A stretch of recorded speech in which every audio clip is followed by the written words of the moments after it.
Good evening, guys. Good to see you. How are you doing? I'm doing good. Pretty good, actually. My cold is a little bit better, so I'm happy with that. It's that time of year. Right now, I got a problem with grandson here, and my son-in-law not answering the door when his worker was trying to drop him off, and so I got to get him to answer the friggin' door. And good to see you again, Mike. And Gil. Hey, Daryl. Good to see you. Fire Dr. Ninja Turtle. Good to see you again, my friend. I'll be right back. Yeah, no problem. And Elusive, Dartmoor Survival is in the house as well. And Mark was in the beginning, so he will pop in probably, as usual. We wait a couple of more minutes before we get into today's topics. And I have actually some questions in my notes. So that is needed to be answered. So, but we take that when we get into the topic. And the topic for today is life's uncertain, your succession plan. And this is a topic that is forgotten, been considering Gil. Woefully under talked about.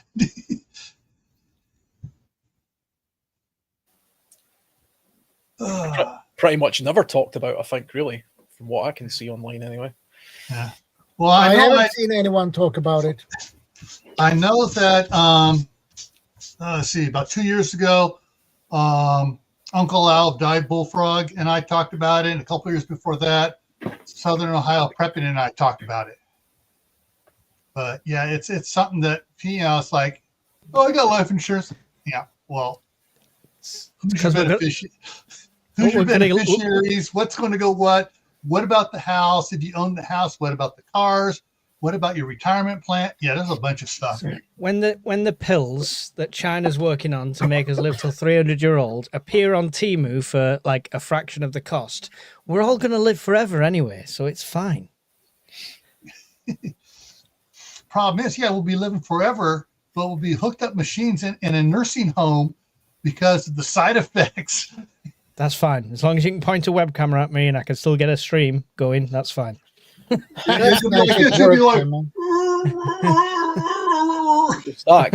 Can you imagine the age of retirement if we lived till we were 300 and my job would expect me to work until I was 295. But imagine the lump sum on your pension that you'll have accumulated in 200 years. Yeah, for that 5-year lifespan you've got near the end, which they'll tax and take back. You need all that for the machines to keep you alive. Exactly. Good to see you, Anunnaki.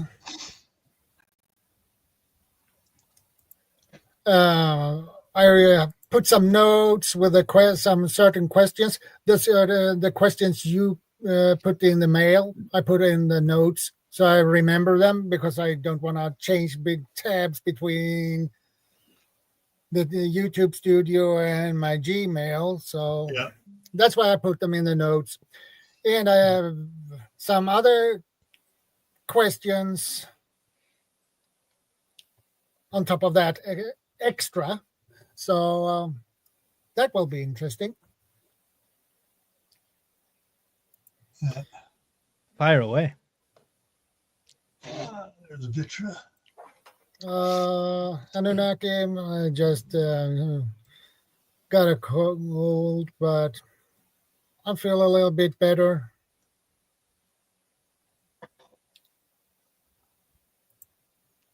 Yeah. And when I was talking to Shadow beforehand, with the different places that I've worked, I have an operating engineer's retirement plan. I have a employee profit sharing from Mountain Cascade Construction. I have the Federal Employees Retirement Plan. I have the Homeland Security TSP Retirement Plan. I have Social Security. I have I have a Les Schwab retirement account we've put money into, and every one of them I currently have set up that my wife is primary, and my daughter is secondary. She's the oldest, and I still get emails every year. Have you set up your designated Hey, Guardian, good to see you. secondary person? And it's like, yes. Can't you guys check and see that it's already been filled out?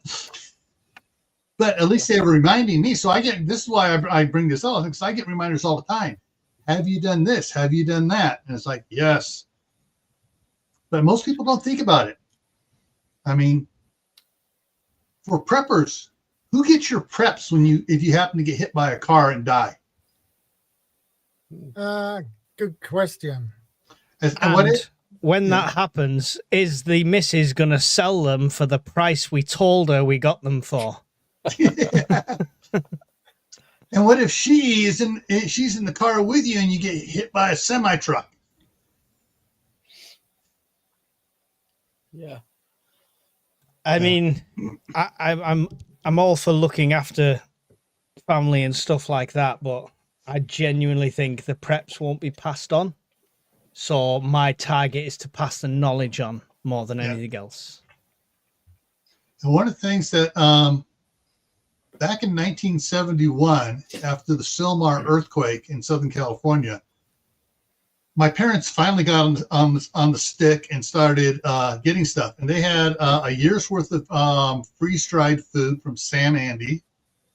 They had 25 6-gallon buckets of Red Winter wheat and some other stuff. And there was some cardboard barrels packed with toilet paper and some other things like that they bought in bulk. They put in these cardboard barrels my dad got for free. And out of, there was my sister who's 10 years older than me, my older brother, me, and my younger brother. Guess who got all the preps? The only one that was teaching it at things. They gave it to me and my wife, because she didn't trust the others to do with it what they should be doing with it.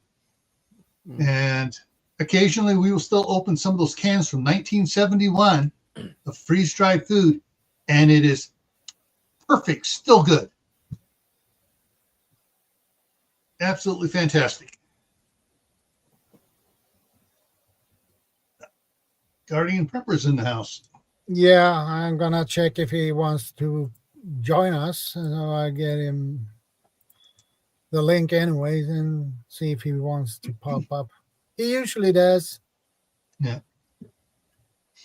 But and one of the reasons why I know I got it, because I was more into prepping, than my brother was a little bit, and my sister was a little bit. My other older brother, none at all. But for us, my daughter across the street, she's got half the basement filled with food storage. My son donates money to my wife to buy more food storage for the house, because he's renting from her, but he has a whole bunch of other things out in the shop for, like he's got I think he's got like 20 about 20 of the 20-pound propane tanks out there filled, and about 15 5-gallon jerry cans out there filled with gas. And once a month, he pulls 2 of the jerry cans out, fills his car up with it, fills them back up, and puts them at the back of the line. But yeah, That's the way you should do it. Yeah. So if you're going to do preps, you need to, the best thing to do is get those that you love invested in it. Find out, what do you want to have in case everything goes out and the store's closed? What do you want to have? And get them to buy it. See, then your wife will be, they'll say, oh, I bought this stuff. I'm not giving it away. I know what it's worth now. I interviewed somebody on my channel on the Prepper podcast once, and it wasn't part of the interview. So I won't say who it was and stuff, but they had a father who was based overseas, who was a prepper, and he had a container full of stuff, and it was just more to ship than it was to just let it go. So a full container's worth of preps just ended up, I don't know, going to the highest bidder, I guess, at some point. Yeah. But I mean, I foresee that with my storage unit and stuff like that, because as much as I want the kids to be involved, they're not gonna they're not gonna carry it on in that way, I don't think. Yeah. I think it's interesting as well about inheritance and things like that as well. I've been kind of unlucky enough, I suppose, to have been the executor to a couple of wills, my grandparents' wills, both of them individually. And one thing that I didn't realise until I went through that process was, in this part of the country anyway, and the part of the UK I'm in, what you write in your will isn't actually always honoured. So my grandfather was very specific about who he wanted his property and a lot of his possessions and some of his money to go to.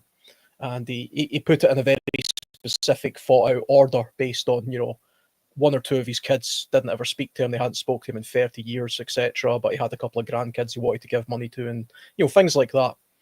And it became painfully apparent that writing a will, in Scotland anyway, doesn't mean a thing, because it automatically gets overruled by the courts if just one of those people who are excluded from the will makes a claim, and then it goes by a sort of succession. Direct kids can challenge it instantly, can't they? Yeah, it's like they've got to have a stake in it. One of the things here is grandchildren. Yeah. A lot of lawyers now will say, you want to exclude somebody, don't exclude them, give them $10, and then put in there, if they protest the amount they're getting, they get nothing. Yeah. Fortunately, the courts will honor that. But there's something that here in the United States, I don't know they have that over there, called a living trust. And basically, stuff is placed into a living trust, and the trust has an executor. And so, like all land is put in trust, cars, bank accounts, everything else. And when the person dies, no one has claim on it because it has belonged to the trust for years. And the executor of the trust decides what happens to the money in it and stuff like that. Yeah, I mean, if you can hand stuff, it's the same over here. If you can hand stuff down while you're still alive, then it becomes their property already. So that's obviously the best way to do it. Touch wood, none of us end up on that road. But if you've got a diagnosis and your time, then you can pre-do all that and save a lot of aggro. I've seen families, friends, and everybody torn apart through people not having a will as well. So as much as a will can be contested, not having one can be... Everyone assumes they know what you would have wanted, and it's usually something that's their benefit, Yeah. I didn't talk to him for 10 years, and I never gave him the time of day, but he'd have wanted me to have his house. Really? Yeah, of course. 100%, sir. That's the thing I like about having a video will with the written will. That's exact. So basically, you have the written will, and on the video they're reading it to you, and this is why you're not getting this crap because you ignored me. You've been disowned, type thing. And at the reading of the will, and all the relatives are there, and they can't say crap because the video is saying no. I don't like you. You dishonored me as your grandparent or whatever. And no, you're not, this is why you're only getting $10. Kids, I've buried all my gold and silver at an undisclosed location. You must use all the survival skills you ignored from me to find it. The first one to find it gets it all. That's very well said, Mark. I think that would actually work. I really think, well, specifically, they've got to kind of find the code through the knots as well, to do like a knot test for them. Like everything. There'll be everything. It's going to be like National Treasure. It's going to be a whole adventure across the world to try and get the money. When they get there, they find out I've only got copper, no gold and silver here. Sorry. In the UK, they have inheritance taxes as well, which can be astronomical. So yeah, definitely something to sort of look into once you're You got a lot of people have property that increases in value without them even really knowing about it, and so they fall into the inheritance tax bracket without having any idea, and that it can be a horrendous amount of money. Yeah, they could have bought a property for 100,000 30-40 years ago. That property is now worth nearly £1 million. Yeah. So to pass it on, it's more than any of them have income-wise. And this is why farmers are kicking off at the moment about the taxes and the inheritance taxes over here and stuff like that, because farmers generally are asset-rich, not cash-rich. Yeah. So they're to pass it on to their family will be lumbered with a bill, which they then have to sell assets and land off to cover the bill. Yeah. They have to ironically sell the farm in order to inherit the farm. Just so they can pay the government. There was actually there was a story I was hearing on Radio 4 not too long ago, and it was a story about two elderly women who were both sisters, and they both lived in the same house that they were born in. They were born in 80 years ago or something, and their mother bought the house way back at God knows when for a tiny amount of money. But the house now, because it was, near London, it was now worth a couple of £1 million. And these two sisters lived there. But if one of the sisters died, the other sister wouldn't be able to inherit the house because she would have to pay inheritance tax. And they had no money, these two sisters. They were just living off a normal pension. But the value of the house was so astronomically high that even though they both owned the house, one couldn't give all the assets to the other without paying some sort of tax. And because they weren't married, of course they couldn't be because they're sisters. There was no way around this. And so if one died, the other one would have to leave. It was mental. There is a way around that. It's called, at least here in the United States, it's called a quick deed sale. And what they can do is they can have the paperwork all filled out and dated, selling the property to each other for $20 and just have it done already, but not filed, and dated and notarized, but not filed. That way, when the one dies, they go, "Oh, you didn't go. No, it's mine. It's all mine. I bought it this thing from her," and it's not inheritance then because you already own it.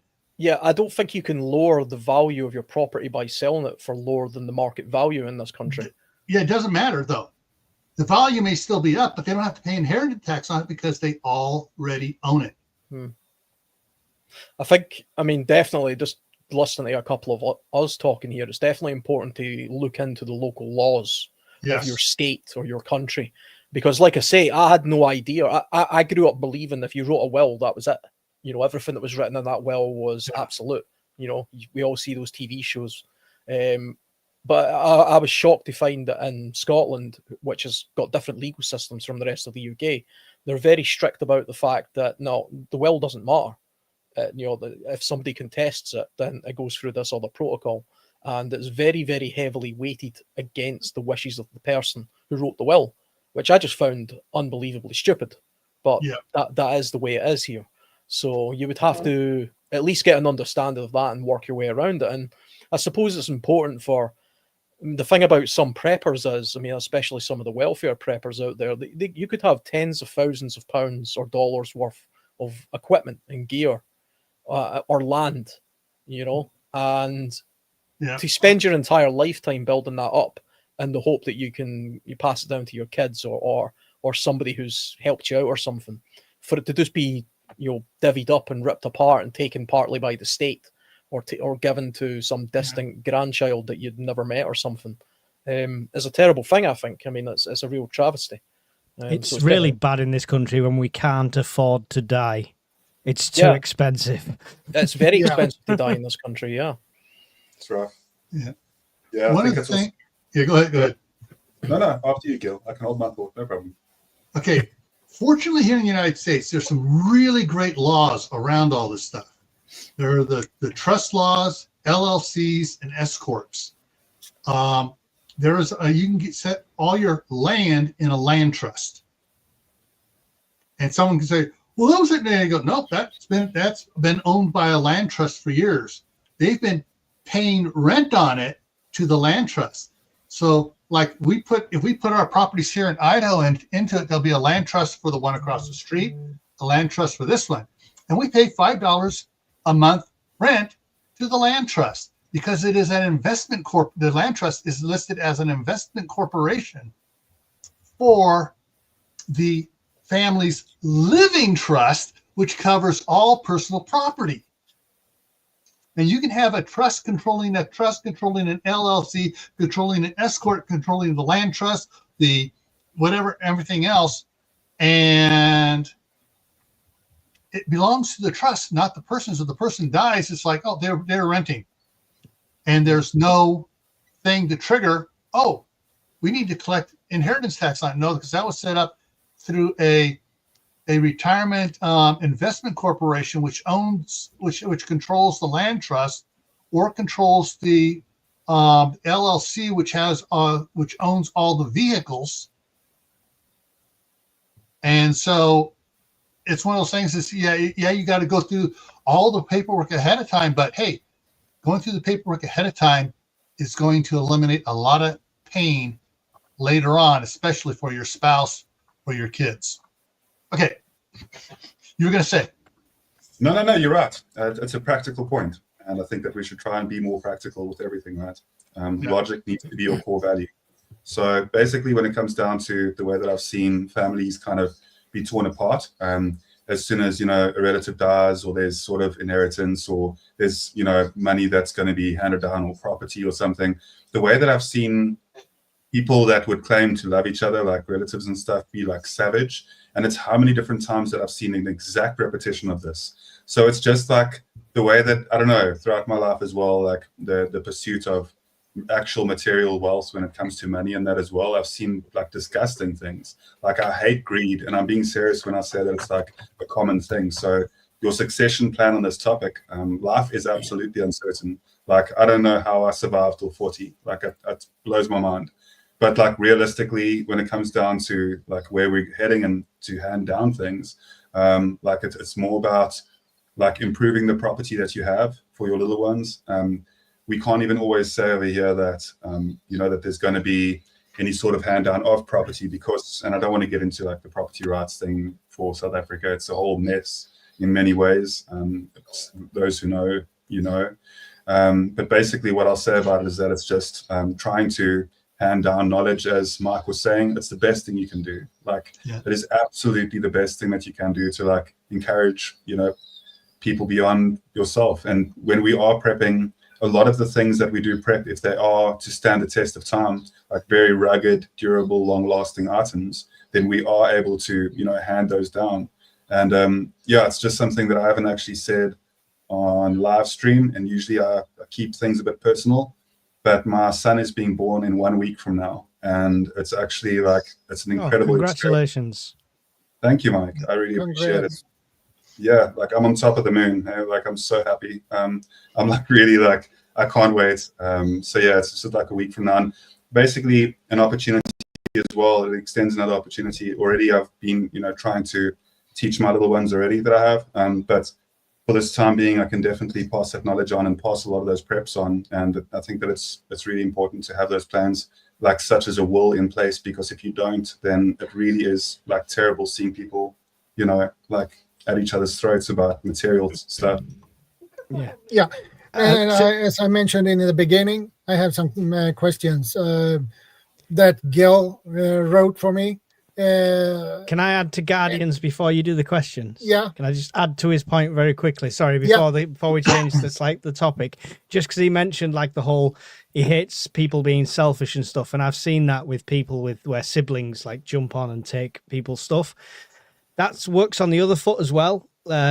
You as an individual, if you're getting older, if you're getting later in life, if your health's not great, think about setting up your kids, your family in life. So think about setting them up in business. Think about what you could do for them now while you're still here, rather than hoarding everything and then all of a sudden you're gone.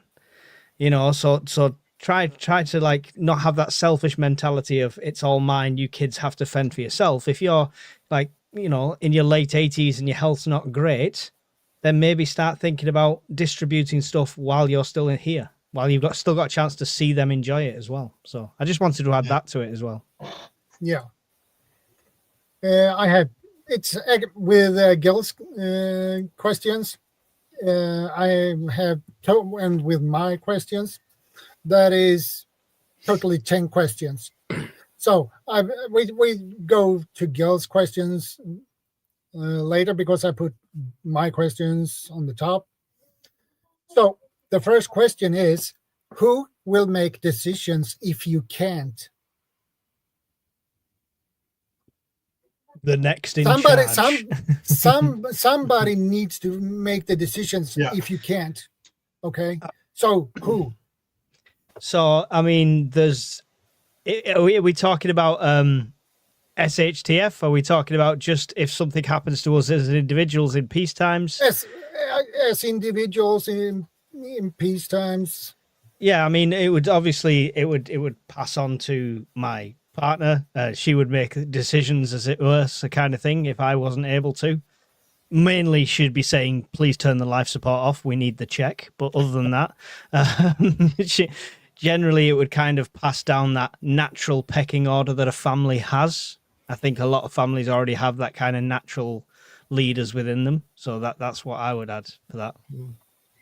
I think it's definitely important to have something of a chain of command, if you like, when it comes to all aspects of not just prepping, but also your own life choices and things. We can talk a little bit about the real world situation that we're in just now, where it's obviously tends to fall to your wife or your husband, and then the SHTF situation where it may have to fall to, I don't know, maybe you have a son who's of an age where he is able to sort of take charge of some things, because it could be that you're getting on in years and so is your wife. So it makes more sense for maybe an older son or daughter to take charge, kind of like a head of the household, you know, the way they used to do it in the old days. I think as well, I mean, something I just want to kind of slip in there as a little bit of a fly in the ointment is we're talking about sort of inheritance and succession and things, but one of the biggest scuppers to this, I find, in the real world, are marriages breaking down. You know, everybody has this notion that they'll just pass everything on to their wife or their husband. But if you're not married and you live with somebody, I've never been married. I have lived with somebody for 20 years. You know, legally, she would still get most of the rights of a married person. But falls under common law over a certain period, right? To some extent, again, in Scotland, there's actually no such thing. So, you know, she doesn't have automatic rights to things like the house. I have to actually put that in writing and do it a very separate way. But again, that could be challenged. So there are legal hurdles and things you have to think about there. But if you are married and say you're on the process of divorce, I mean, a lot of your possessions and succession plans could be scuppered simply by that. You know, you could find yourself in some cases impoverished by a marriage breaking down, for example. My divorce cost me about 10 times more than my wedding cost me. Just throwing that out there. Well, yeah, I can believe it. You know, I've got many a friend who have, you know, they're on their second marriage now, and honestly, I mean, first one's a practice one. First one's a practice one. Next one's for real. It's fine. Yeah. One of the things talking about. Sorry, Gil. I was just telling Mark that my wife strongly disagrees on that point. It's on an individual basis, Mrs. Guardian. I promise you, it's me. It's not you. Not a problem at all, buddy. I'm completely messing with you. It's fine. One of the things Sorry. I know they have here, I'm not sure they have it in your guys' countries, for medical purposes, is the written orders for yes, resuscitate, no, do not resuscitate, do not administer certain drugs, do this thing. This person has full power of attorney if I am unconscious and unable to be regain conscious in 48 hours. This person has full power of attorney to do whatever. There's all sorts of legal documents here you can get filled out to take care of stuff like that. However, those documents need to be updated as if you start to get a divorce. Because sometimes things happen to people while getting a divorce, and he has this do not resuscitate order. Yeah, I mean, I changed jobs, and not long after I'd broke up with my ex, and it was only when I changed jobs I realized I had to reassign who got the death in service kind of payment. So even though we'd broke up, if something had happened after that period, she'd have cashed in. I mean, if that's not motivation to run me over, I don't know what is. So watch out for that and make sure you let them know you're no longer in the will. I didn't know he was standing behind the car. He was in front when I started looking down. I thought, sorry, but I didn't know he walked behind the car. But madam, you went back over him 3 times. No, it's definitely like a situation where I don't mind, making sure that my wife gets something as well, even if I've got to pay a bit every month. Obviously, for life insurance, it's something that I'd much rather leave, like her in good hands as well financially, just so that there's that dip bump. And I'll tell you, Mark, I genuinely very seldomly say this, outside of Bob, who's also like one of my favorite people online, but yeah, like we definitely like appreciate the person that you are, Mark. Like I think that your character as well. You're definitely, for some reason, like the first time that I saw you on panel, I was like, this is like one of my people. Like it's just the way you got a charismatic spirit. It's embarrassing me. It's embarrassing. I'm here, brother. Like I don't say it very often, but like you're one of the coolest people that I've seen online. So I appreciate you. I appreciate you. So you can make all the jokes you want about second wives and stuff, and we won't mind. You completely forget them. You won't mind, but you might see a hand come in behind me and just smack me up the back of the head at some point. Right.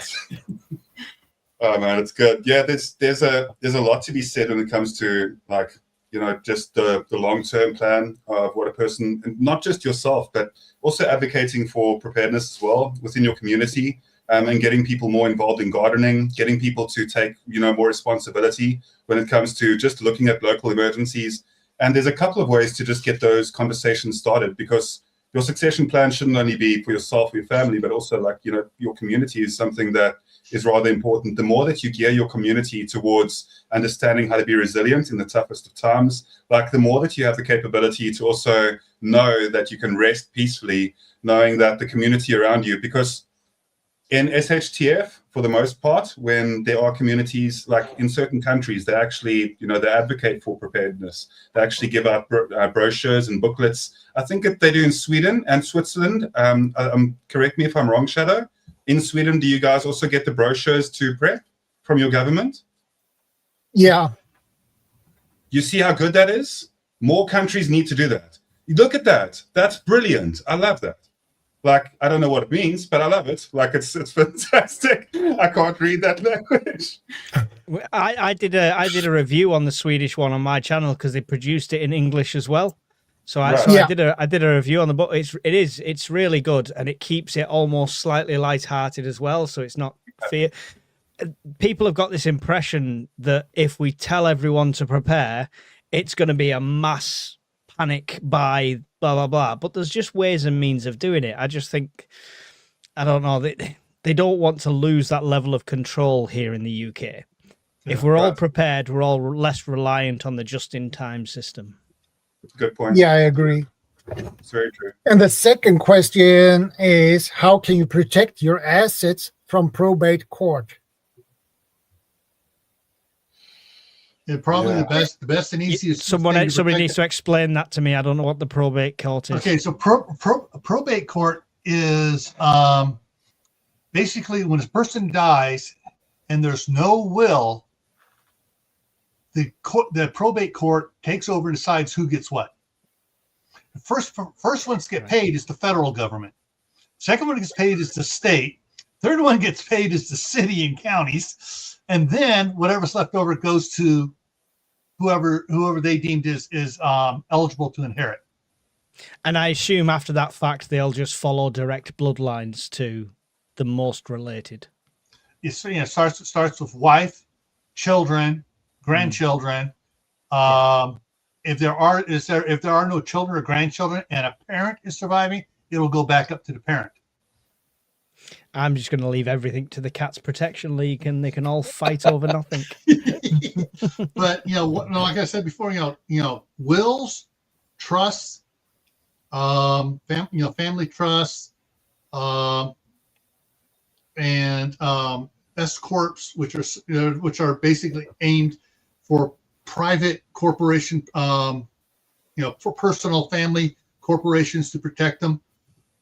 Here in the United States, those are ways you can do to protect assets from going to a probate court. If you have a will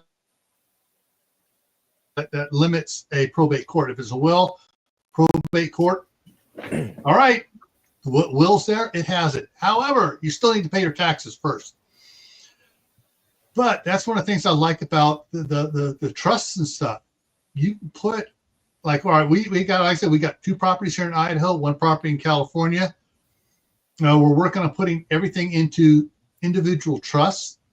The trust will then be, they'll be in land trust. The land trust will be coordinated by a retirement investment trust, which is a tax-free trust, so that if we sell a property in California, it's held under the retirement trust, so there's no capital gains tax on, because it's part of the investment for retirement, and the money goes into that and it's held into that. But you need, if you know a financial planner, talk to them. They can work this out for you, a lot easier than what we're trying to do here. That's the most important thing I can say is get either a financial attorney or a financial planner, and they know all the things for your country, your local area, on what works and what doesn't work. Then you're gonna have to pay for it to set it up, but once it's set up, you should be good for life or for death.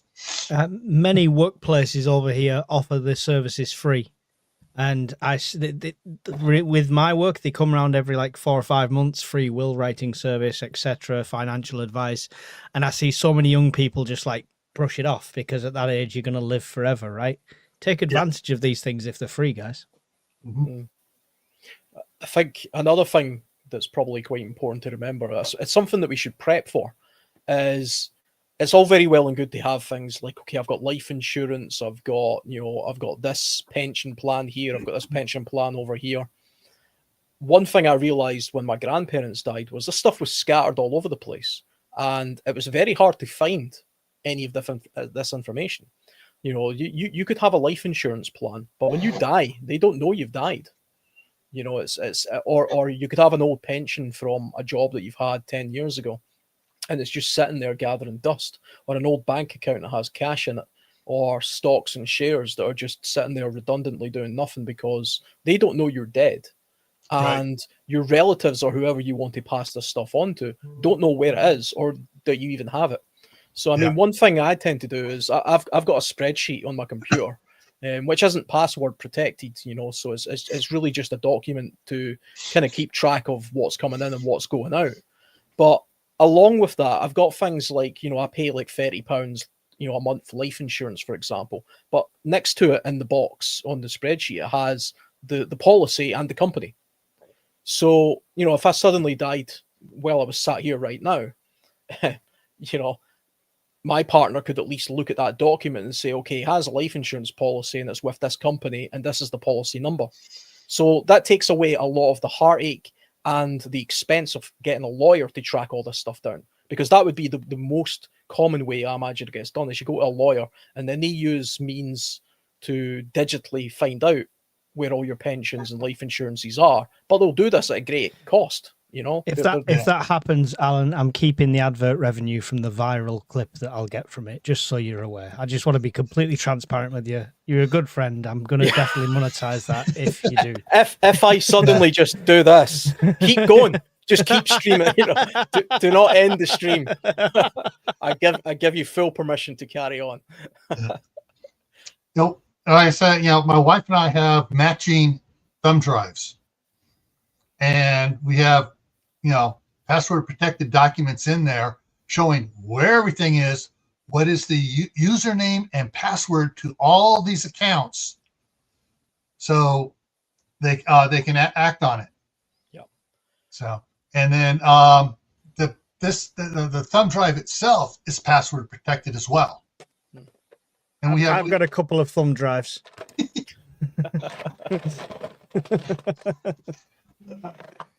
There you go. Yeah, that's a lot of thumb drives. You've got that's from all his ex-wives. I got a 2 terabyte hard drive here, external.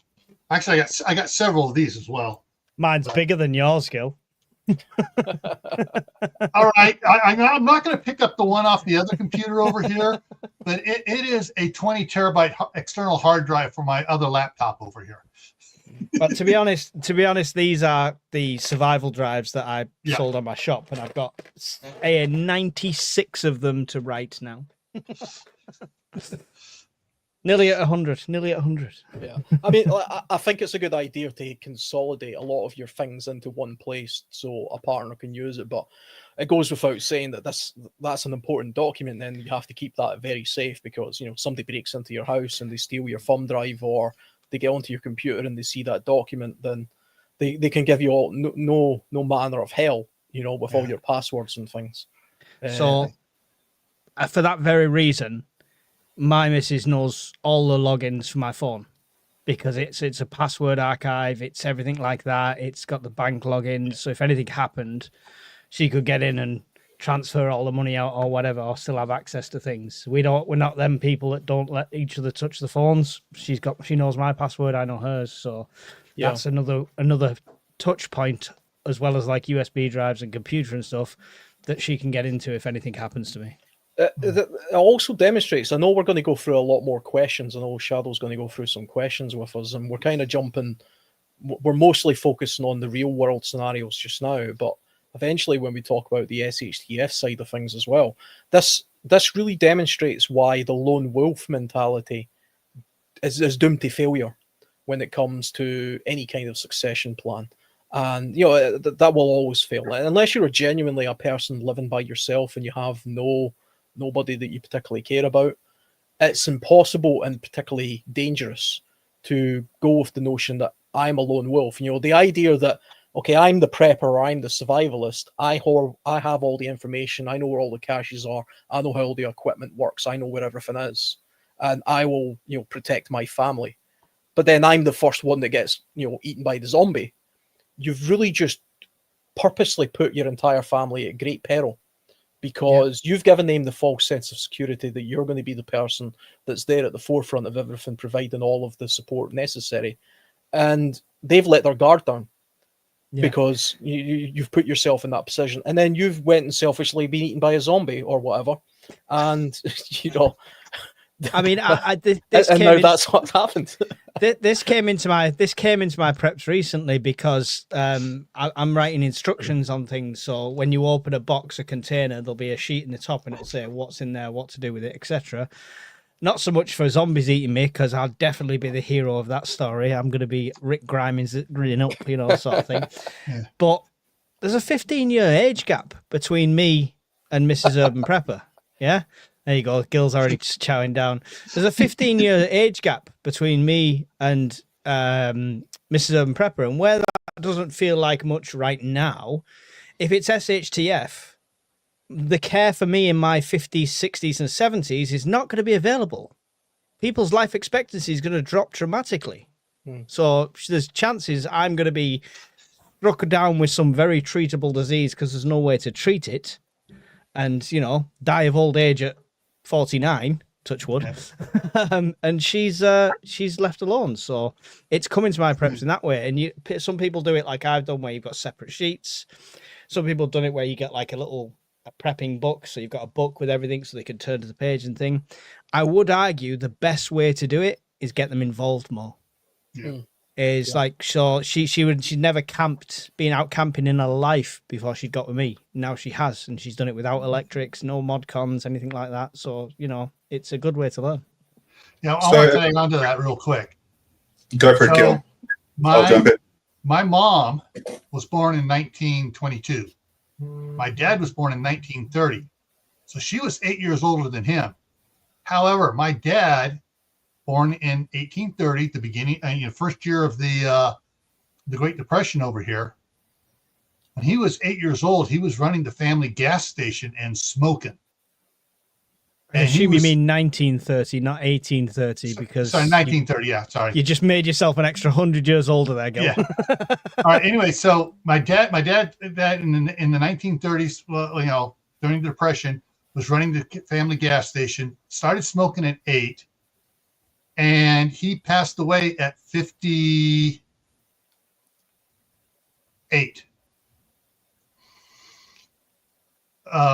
59. Father's Day, 1989. He passed away. My mom lived until 2008. And she was 8 years older than him. Now, I did just the opposite. My wife, the staff sergeant, is 8 years younger than me. She turned 60 next week.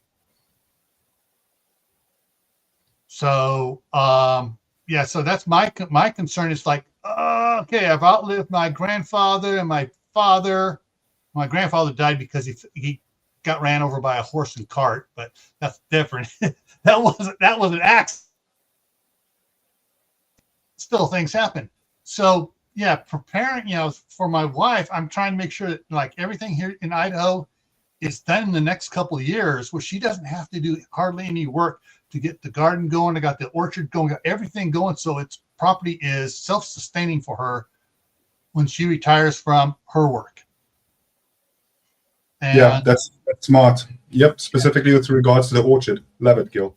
Yeah, and so I'm just, that's the one thing that scares me is not living as long as my maternal great grandfather who lived to be 92.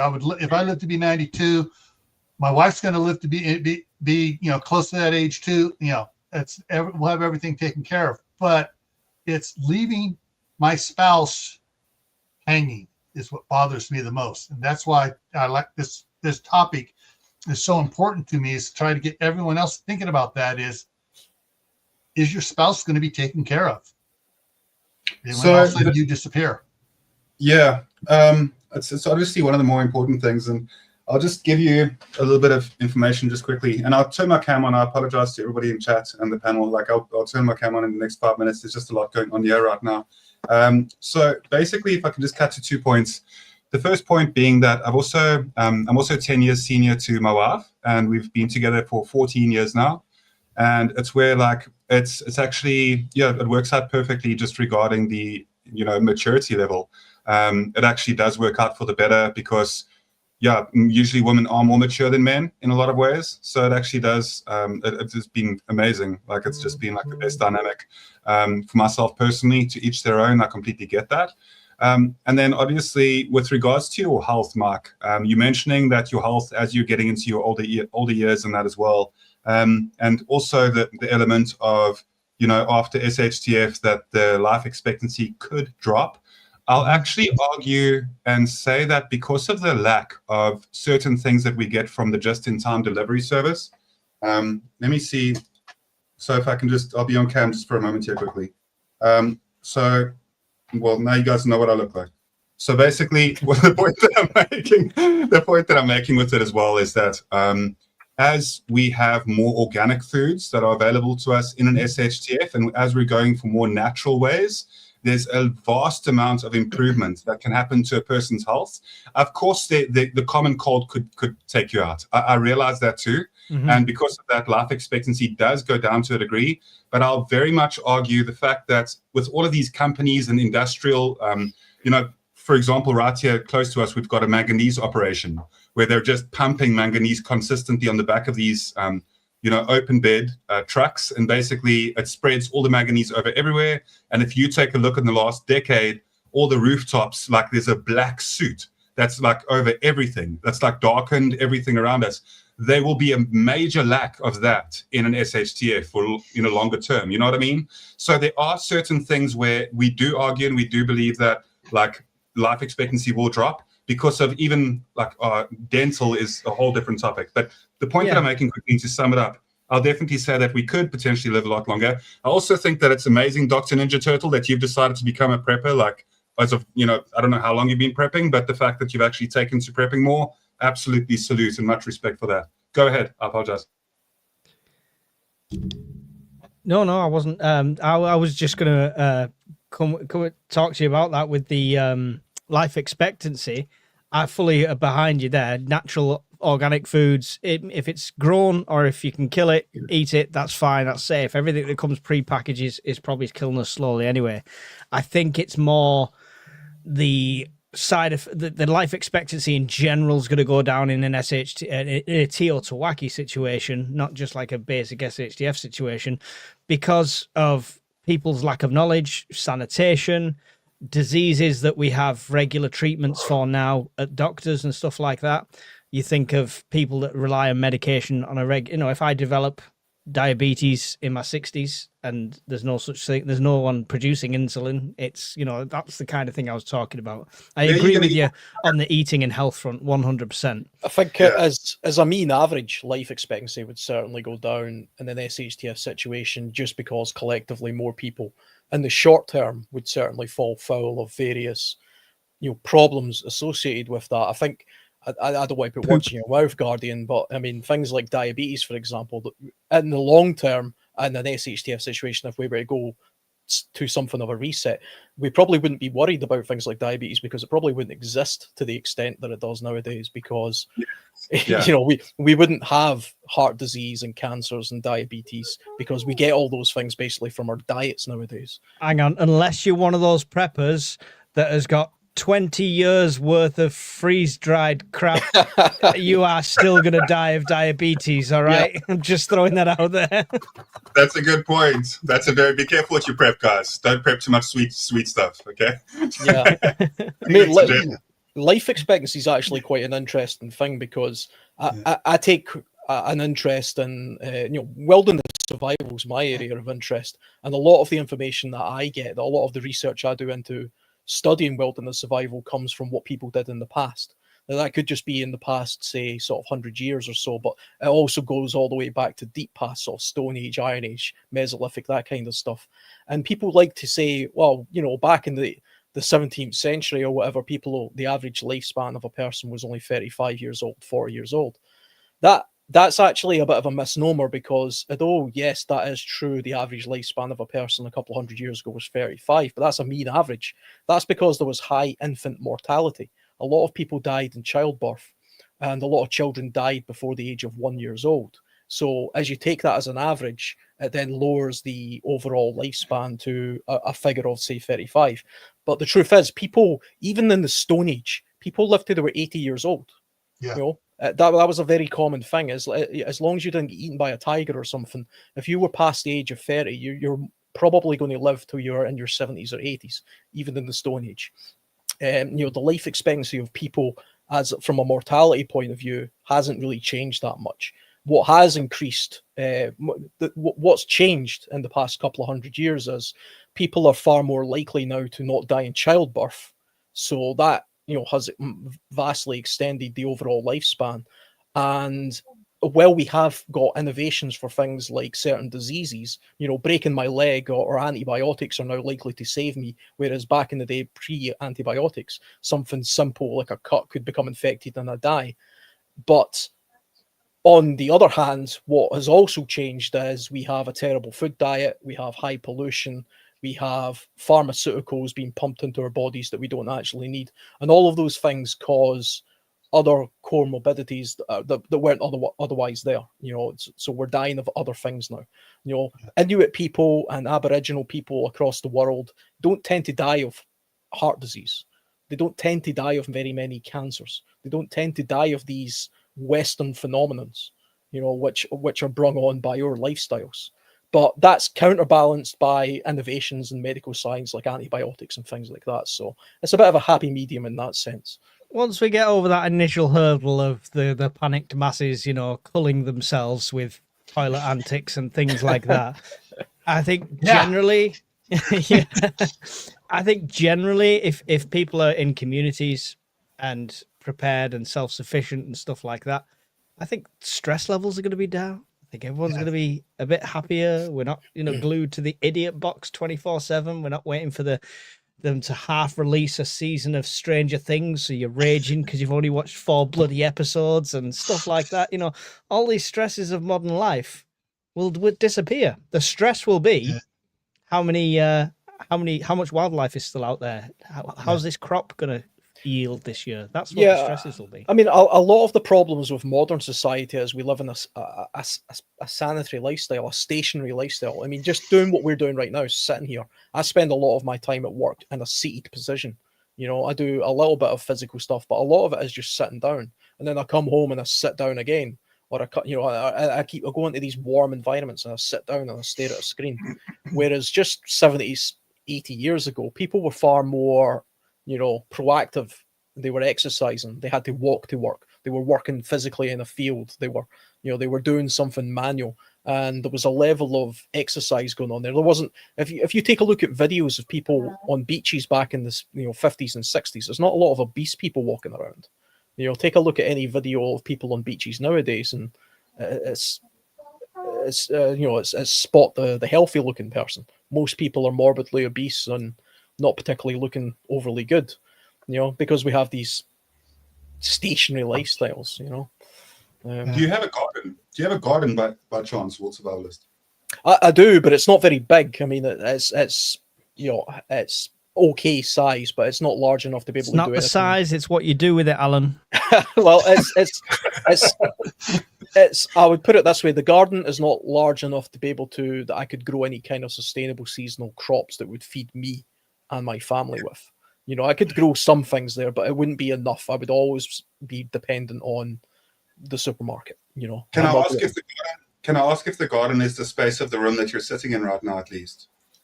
It's bigger than that. I mean, it's maybe, it's 10 times the size of this room. But I don't think so much. So no, wait. Let me just for a second. The reason why I bring this up is because obviously there's an extremely high value in just calisthenics. So calisthenics is utilized by prisoners throughout the world, and it's utilized by the militaries wherever you are. Calisthenics, as you know already, Alan, is just for people watching, if they're not used to calisthenics, it's basically just using body weight consistently, and same as walking, exactly what Mark's doing there. That's calisthenics 101, dips. Yep. It's the best thing that you can possibly do. And calisthenics through gardening is a whole different world as well. So when I say that, your garden, even if you could give me the same space of area in a garden, the same size as your room, and I would be able to provide a sustainable amount of crops just from growing vertically. So that's the idea, looking at what can grow in your area and then growing up instead of growing across. Growing annuals and growing rows and rows of lettuce and cabbage and carrots is very 1990s in a lot of way. And I think that food forests and stuff like that, when it comes to your capability, looking at what can grow in your region. I know that some things you might need to grow in pots if it gets too snowy out there by you, Alan. But I think that for the most part, you'll be surprised what you can get away with.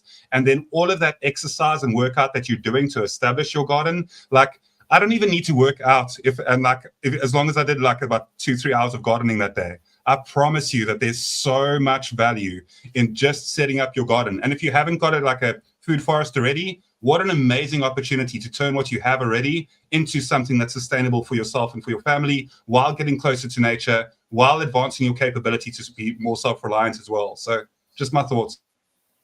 Yeah, it's definitely the case that there's a large gap in my knowledge with what I can do with a garden space. I mean, though my garden is sort of, like I say, it's probably more than 10 times the size of this room, but you'd have to factor in the fact that there's a huge trampoline and a garden shed and I get a car garage and a bunch of other random stuff out there. I've only lived here a few years as well, but I'm lucky enough that it's a fairly blank space, so I could potentially do something with that garden. It's a lot more seasonal here than I suspect it is in South Africa as well. But 2026 on the World Survivalist channel, guys. He's going to be doing his garden. Stay doing the garden tuned. thrilling stuff. That'll be great content. I actually will grab your ear at some point. I'll send you an email, Alan, and we can have an offline chat as well about gardening. I'm actually going to be doing that as part of a company that I'm doing, and I'll give it to you free of charge as well when it comes to knowledge transfer and that. But I'm actually going to start setting up, and I can tell people this on the panel. I don't care how many people have the same idea as well, like if you're passionate about it, but I'm going to start setting food forests up for people as a company. That's the company that I want to start with. And I'm actually going to start establishing that in different areas and trying to get more people encouraged. And I'll absolutely give you all the knowledge and information that I possibly have. We can even you can, without, with complete operation security, you can give me a picture of the area of land that you'd like to convert, and we can chat about it. We can converse. I'll make sure that you're passionate about it as well. I can hype you up so much about it that you'll definitely be intrigued by, just continuing on. So I love it, Alan. We'll chat. Don't worry. Yeah, he's not lying. He got me doing push-ups till my shoulders nearly fell out. He's not lying. Yeah, I mean that sounds great. I mean, I'd really like to get into that, and that's a fantastic idea. Actually, I mean, I can think of lots of amazing benefits if everybody did something like that. We would be a lot less dependent on things like the just-in-time food chain scenario that we're in the UK, for example. I mean, during the Second World War, allotments were all over the country. People used every little space for allotments and guerrilla gardening and growing their own food and produce and things like that. And we just don't do that nowadays in this country. And we wonder why we have food crisis. And yeah, I mean, I do have a garden that's, it's not a large garden, it's not a small garden, I suppose, but at the moment it's mostly a wasted garden because it is largely just stones on the ground and a trampoline and a place to park the car and a shed. I could be doing a lot more with that, and I will do a lot more with that. And, I'll absolutely take you up on that offer, Guardian. That sounds fantastic. It's 90% of the world. I think we should all be doing that kind of stuff. It's 90% of the world, Alan. It's definitely not just you. It's 90%. If I go for a walk in my local neighborhood, or if I go onto Google Earth and I go to any country in the world that's got Google Earth tracked out, and you go and look at all the gardens, look how much wasted space humanity is how many lawns are out there, just grass patches that is being unutilized that could absolutely turn into food. It's gold right there, right? Yeah. So for Dr. Ninja Turtle, what is SHTF? So I don't believe that there's ever a bad question, and I love it when people in the chat section actually ask the panel questions and speak about that. So it's it's shit hitting the fan, and basically it categorizes pretty much any sort of either short or long term, usually a medium to long term scenario where shit's just gone crazy, whether it be complete power grid outage, whether it be small scale war, uprising, civil unrest, even a flood, anything. Yeah. A sudden detrimental collapse or change. Sudden detrimental change is how I like to think of it. On top of that, you'll hear us mention Teotihuacan as well, which is the end of the world as we know it. Now, don't mistake that as us talking about the end of the world. It's the as we know it bit. Yeah. So if there's a financial collapse, it doesn't mean the world's ended, but it's the end of the world as we know it. So that's the other acronym you might hear us say. Yeah. Okay, I'm going to share something here in a second here, real quick here on what was said down, getting it set up here. If I can share it here. Move that over here. And I'm waiting for the stupid ad to end. Okay. All right, so present, share screen. Okay, so this is a video of my California property from 6 years ago. And if I move it, not playing, I want it to drag it. There we go. That is the front yard in California. The lawn is gone. There's in the front is some roses around in front on each side. My wife wanted this nice lawn, put it in. 2 years after she had it in, she goes, "Crap, I want to grow." Wait. She Who pulled. is the young man with the mustache? That is the Homeland Security Emergency Management Coordinator. All right, okay. He retired in 2018. All right. And let's see. So he was moving along. So you got plants, but raised planter beds and everything else here on it. All just about everything there is edible. The strawberries and all the different plants she has in there. When she just turned over, getting ready to start more stuff there. Cactus. The cactus are edible. Little lemon. No, that's apricot tree. And she's got zucchinis and cucumbers growing all over the place. But yeah, and in the backyard, there's no grass in the backyard either. The backyard is an orchard and more garden area. We have zero grass there. Here, every year, I'm eliminating more and more of the huge grass on this 1 acre lot and enlarging the garden and the orchard here every year. And so, yeah, he's talking about getting rid of the lawn and growing. That's what we're doing. The best thing you can do, and it's also it creates like mini.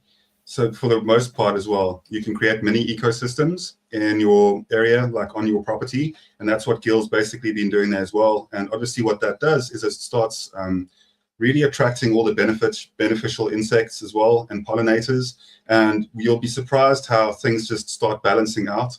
But there's I really. When I start talking about this topic, the reason why I'm getting into it as a profession as well is because as soon as I start talking about it, I can just end up rambling. So I won't do that here, but I will say much respect to that, Gil. It's a very smart way of looking at things, and it's the most practical way that you can possibly take care of yourselves and your families. Yeah.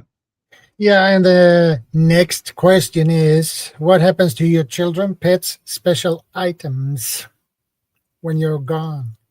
Good question. Well, yeah, it is. The passing down, if it's SHTF, I think a garden like Guardian's on about, that's the best thing to pass down, because you're passing down a food source, whether it's peacetime to save the money or whether it's SHTF to keep them alive. What happens to them is depending on how much you do to prepare them now. Yeah. Is my biggest Giving them the knowledge now. But my youngest is he's 26. He has a full-time job. The next one older, he's 29, has a full-time job. My daughter, who's even older, has 4 grandsons. Those are the ones I need to worry about. But they have chickens and they have gardens and they have an orchard over there across the street as well. So, but for those like Guardian, who has a new one on the way, that's where the planning comes in on setting up insurance policies, trust funds. One of the things we did with our kids was we set them up with their own bank account. And we paid them to work around the property. It wasn't an allowance. They had to work to do it. And we paid them up into the taxable limit for the year. So everything they got was tax-free. That's awesome. And then there's also here in the United States, there's the gift tax. You can give a certain amount to family members. That's tax-free. And you get to deduct it. So if I could give my son $2,000, he doesn't have to pay tax on it because it's in the allotted amount for gifts. But I get to deduct it as helping a family member. My wife's the accountant; she does all the paperwork. But yeah, so for older kids, you should have been starting earlier, passing knowledge on to them, help molding their interest and their direction.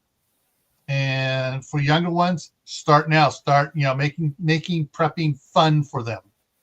Yeah, attempt to, because children will go their own way, whether you want them to or not. So hopefully you can just guide them as best you can. Yeah, I think by incorporating it just as a part of something you do together, as opposed to here's a lesson that I'm going to take you out and do.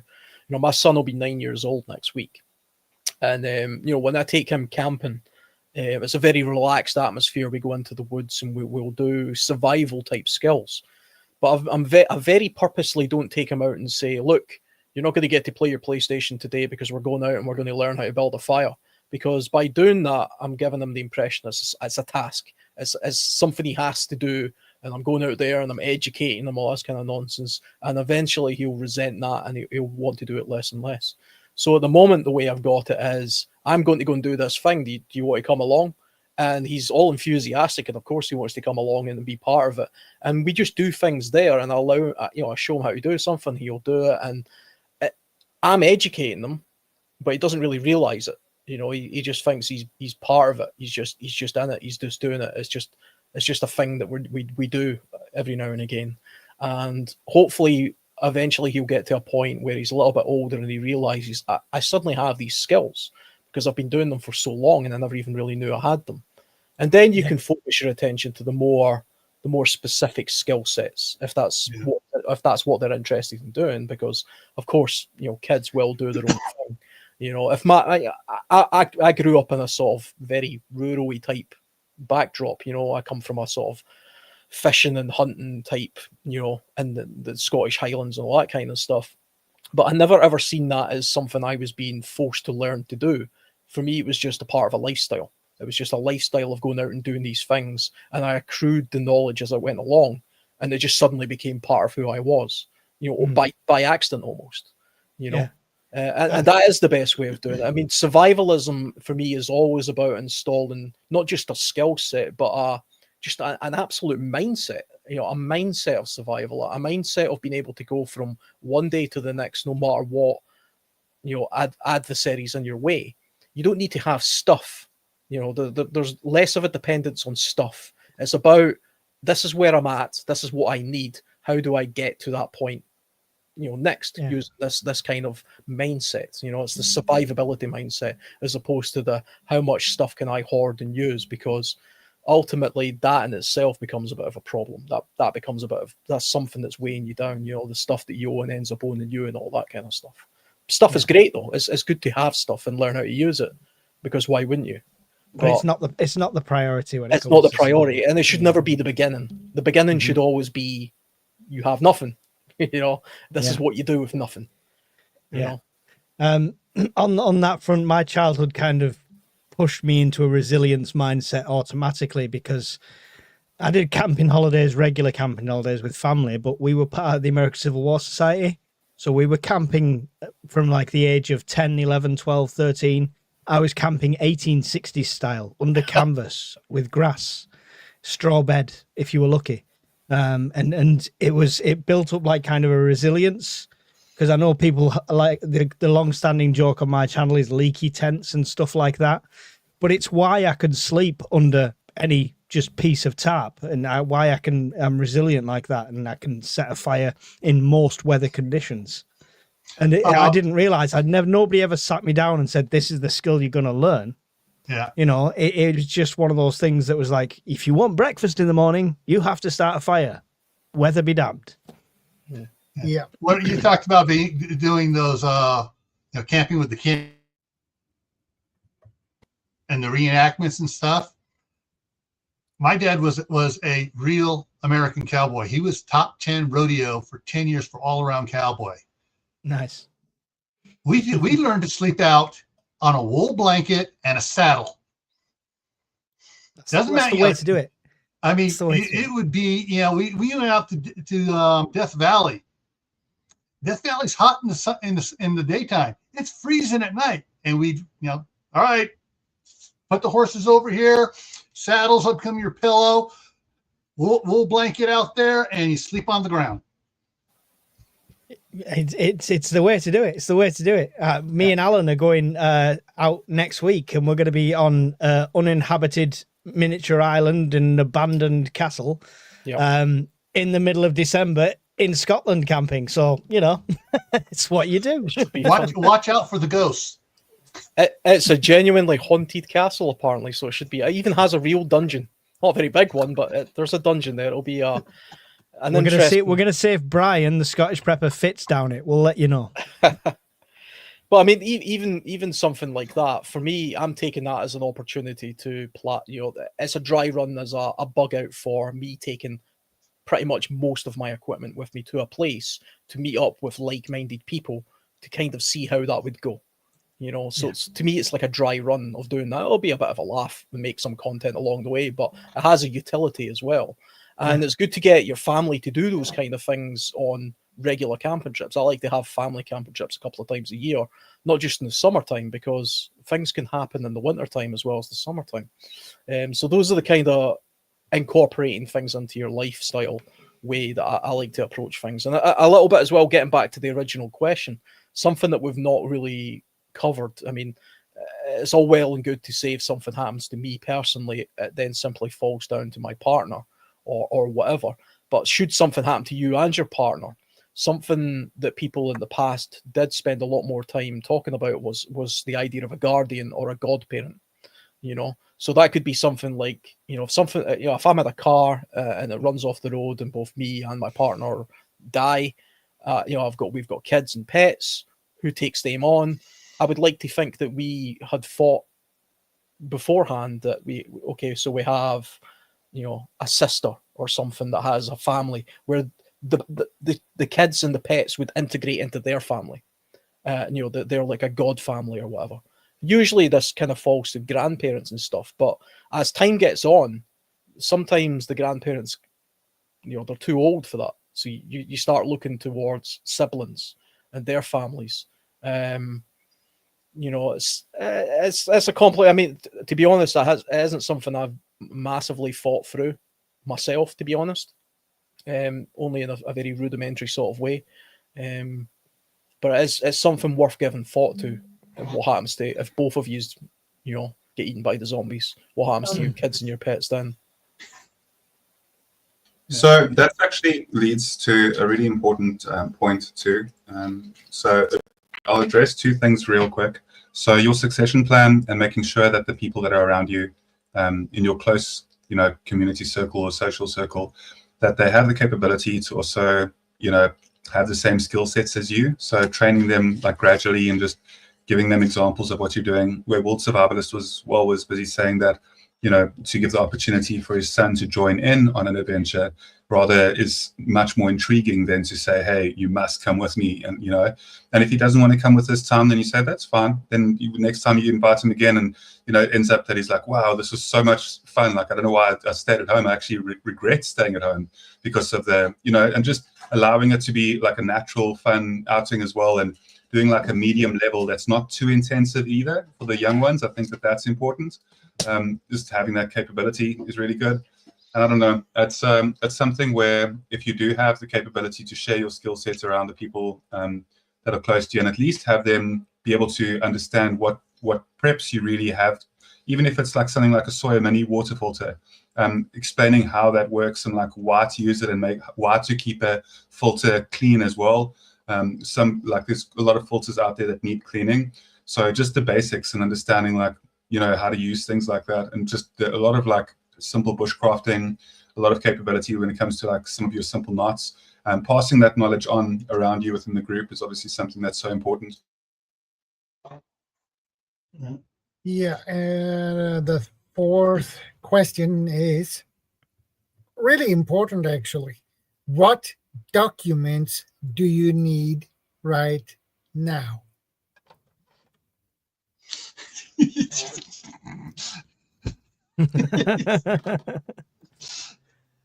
To be honest, that's not my documents thingy. I've got the Survivor drive, which is the thick one that I've shown quite a few times. But yeah, I back up all my documents and stuff like that. And of course, I'm on the system. with the passports and what have you. So it's life insurance policies and stuff. I'm a bit like what Alan said, where everything for me is digital, and it's just you need to know the company name and a policy number, and that's it. So I don't really print off reams of documents and stuff like that. Yeah. One of the things that, life insurance, homeowners insurance, car insurance, health insurance. Deeds. Then you start, going to the retirement plans and stuff like that.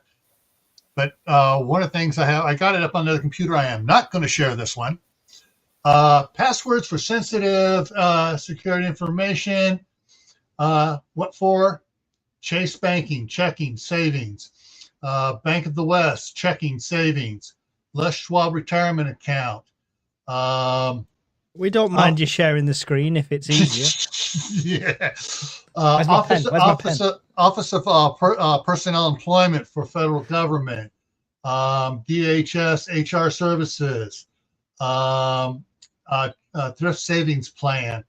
Then I got Rocky Mountain Power in here. I got Intermountain Gas, Pacific Gas and Electric, State Farm Auto, State Farm House for this house, State Farm House for that house, State Farm House Insurance for the house in California, car insurance for all those. I got all the account numbers. I got logons to go on, the logon username and the password on this document, which is password protected. And yeah, with a 32 character password. Eat that, Microsoft. And you just go all different ones. And then I have all the password accounts for my YouTube, my Facebook, all those too are all in there. So that if something happens to me or my wife, my board or daughter can go in and they go, oh, we're just going to continue it on and keep it going. So, everything that needs a password and is recorded on this document. Everything that is non-digital is on here as well. So I can walk into the bank and say, all right, this is what's going on. Blah, blah, blah. Here's the information. Here's my power of attorney. I got all the forms and stuff saved on that thumb drive, and all the information there.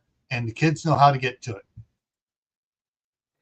It's a great idea, and I know that some people will be sweating thinking about it, because of the risk factor of everything being in one place.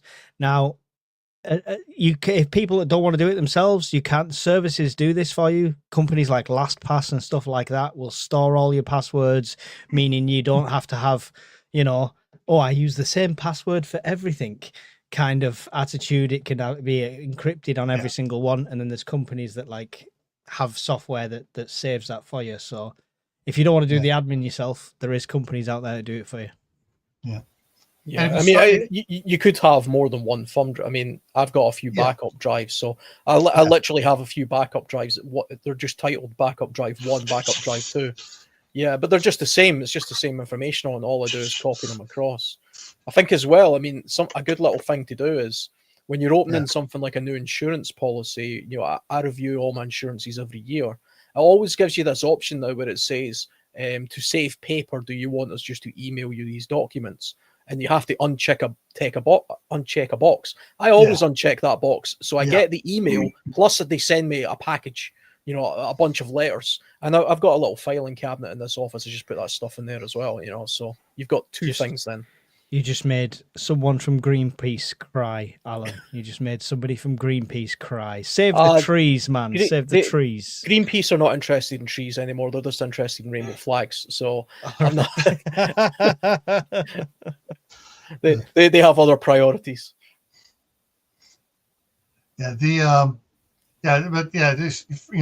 First thing is insurance for you, insurance for your spouse, insurance for each of your kids. Life insurance, medical insurance, and everything else. Pet insurance. How many people I've seen stung with ridiculous vets bills? Please, please, please. You love them, insure them. It's not expensive. Yeah. So just you get the insurance and you take care of it. I mean, a few critical documents. I mean, other than the insurance stuff, which, insurance companies, they're a pain. They're important, but I mean, ultimately, you're just giving money to a company to, hope that they don't renege on their end of the bargain, which unfortunately a lot of them do, and they'll try and find loopholes to screw you out of something. None are paying out in Teotihuacan. I'm just going to throw that out there. Yeah. I mean, that's the other. This is kind of what I was getting to. In an absolute SHTF type situation, it doesn't matter what insurance you've got for your house if the whole country's on fire and the insurance company's collapsing and things like that. I think the deeds to your house are an important document to have, regardless of what's going on. Even if you live in somewhere like, let's say you live in East Ukraine right now, okay, and your country has been occupied, and you might have to bug out of that part of your country. I would still be taking the deeds to the house and the land that I previously had, because maybe way down the line in the future, maybe even your great grandchildren might be able to go to court one day with that document, that paperwork, and say, you know what, that was my land that you stole from us way back in the day, and they may have a claim to it. Is that like them people that claimed that forest near you, Alan? Is that like a future scenario like them? Could be, some ancestor at some point walked past it.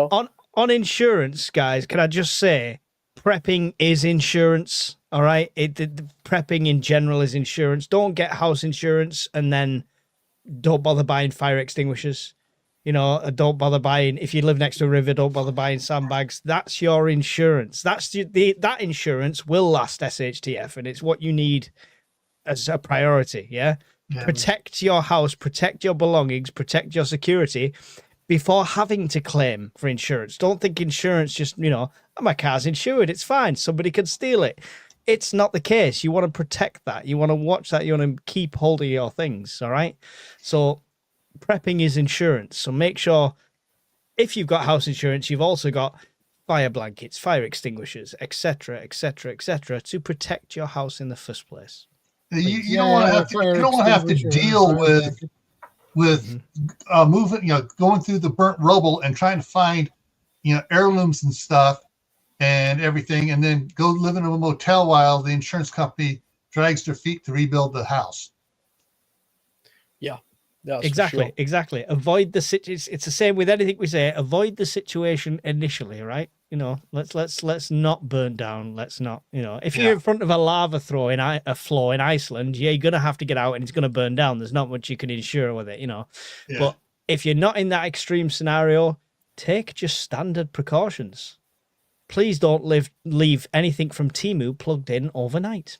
It's very simple. I think, or leave it plugged in when it's not in use, even. I think a passport is an undervalued document for a lot of people as well. If you have the good fortune to hold a passport, I'm talking about people generally in the world, to hold a passport that gets you most places in the world, a Swedish passport, European, British, American passport, probably South African. I'm not entirely sure how good that passport is. I imagine it's pretty good. You should absolutely get one, even if you don't travel a lot, because there could be a situation in the future that you don't foresee happening, but could happen one day in the future, where you have to bug out of your whole country.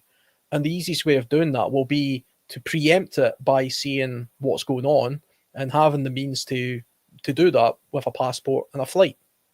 And you would be amazed at how many people in the world have ended up trapped in horrendously hostile situations in their own country, simply because they didn't have something as simple as a passport or travel papers to simply move to the next one. People have been trapped in conflict zones purely because of that, or because a government has failed suddenly and there's mass chaos. And just having the means to say, well, you know what, until this blows over, I'm going to go to Canada with my auntie for a couple of months and see what happens. That could save your life and your entire family's life. Definitely. Know where you go in terms of like geographically, like definitely know which countries that are close to you that would be more hospitable. Like over here in South Africa, we border with Namibia, and Namibia, even though it's a desert, is definitely extremely isolated in terms of how many people are up there. So if we really needed to, we'd be able to travel like very far west and then just go up along the coastline, and eventually you get to Namibia, where you start experiencing like, you know, those open deserts. And even though it is extremely harsh and difficult, the alternative would be much worse if there was real, you know, social struggle and civil war type scenario here in our country. But that's something that, you know, doesn't even really get brought up for the most part in any way. We've actually, and I've mentioned it before, we're definitely healing in a lot of ways. I know that some countries are actually experiencing like the opposite of what we're experiencing here. Like, it's just, yeah, it's good to see that South Africa is healing in certain ways, and we realistically are at the bottom. Like, we're like, if you look at where South Africa is, we're like right at the bottom of South Africa, of the African continent. So like, there's not that many places other than the ocean like that we could go to, right, outside of Namibia. So you're right. Knowing what your next step is, being able to have the passport to be able to fly out if you needed to in the case of emergency. It's smart to think that way, Alan. You've also got in Scotland, you're not too far off from some of the other European countries that could definitely be, you know, perhaps more stable in terms of, you know, turmoil. Yeah, I mean, it's the UK. I mean, the prospect of having to bug out of the UK is appealing right now. Is very appealing right now. I think Trump actually said that there could be an economic sort of migrants, you know, from the UK. Not economic, sort of what did they term it as? Political asylum or something. Yeah. to get away from all the hostile anti-free Mark, speech. good to Take see me, you. take me. Hi, Mark. Well, I mean, the thing is, I mean, there are certainly Eastern European countries right now that are under great threat from the likes of places like Russia. And if I was living in one of these countries, you know, if I was in the border areas of Poland or Slovakia or the Baltic countries and things like that, I don't think it would be too unrealistic to think, you know what, there could be a point in the next 5 years where I have to get the hell out of here, and I have to do it quickly. And that could just be jumping on a flight to a neighbouring European country. Now, you have European travel, so it's very easy to do, but you can't always do it without a passport, especially if it involves a flight. So even if you travel internally within Europe, you don't always need a passport, but you need some form of ID, you know, in order to do it. And a passport is the best thing to have, especially if you want to do something like, you know, say you were in Poland and you wanted to very quickly get to the UK. The easiest way of doing that, of course, is to get on a flight, and you're going to need a passport to do that. And I think, I don't know if it's still the case, but I remember hearing only 10% of Americans have passports, you know, because it's such a large country, and a lot of Americans don't tend to feel the need to travel outside of it. I would say, because you can travel to every climate. You can go south for the winter and stuff like that. Well, you can go to every climate in California. Yeah. Hey, you know, I totally get it, but I would say that for the cost of a passport, it's probably a good idea to have it anyway. And to be honest, if I was American, I'd be thinking those sneaky Canadians are up to something. So at some point, you might have to bug out of America, you know. Well, because Canadians are going to invade and be very polite to everyone. I don't think I'm bugging out to South America anytime soon. Those Canadians are working something up. I can just tell. Yeah, they're gonna invade and bring all their beer with them and try to get everybody drunk. But then they're gonna run into the hillbillies and rednecks and realize, oh, we're amateurs. Yeah. Listen, you guys don't do beer over there. It's just shandy. It's like watered down shandy. Come over here. We'll show you how to drink. We do moonshine. We're talking 190 proof. I tell you what, as well, though. I mean, we're talking about sort of the Northern Hemisphere mostly here. We're talking about Europe and North America. But if I genuinely believed that thermonuclear war was imminent, I would be wanting to bug out to where Guardian is, because that's one of the few places on Earth that's likely to be untouched.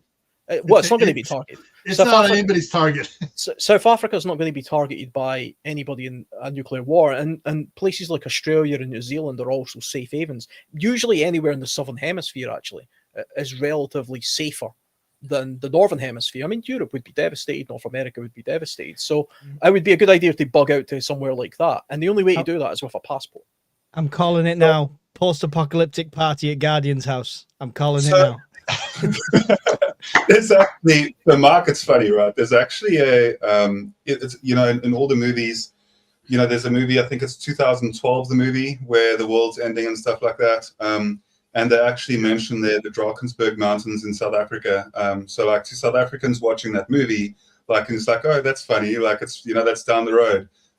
Basically when the whole world kind of gets flooded in that way.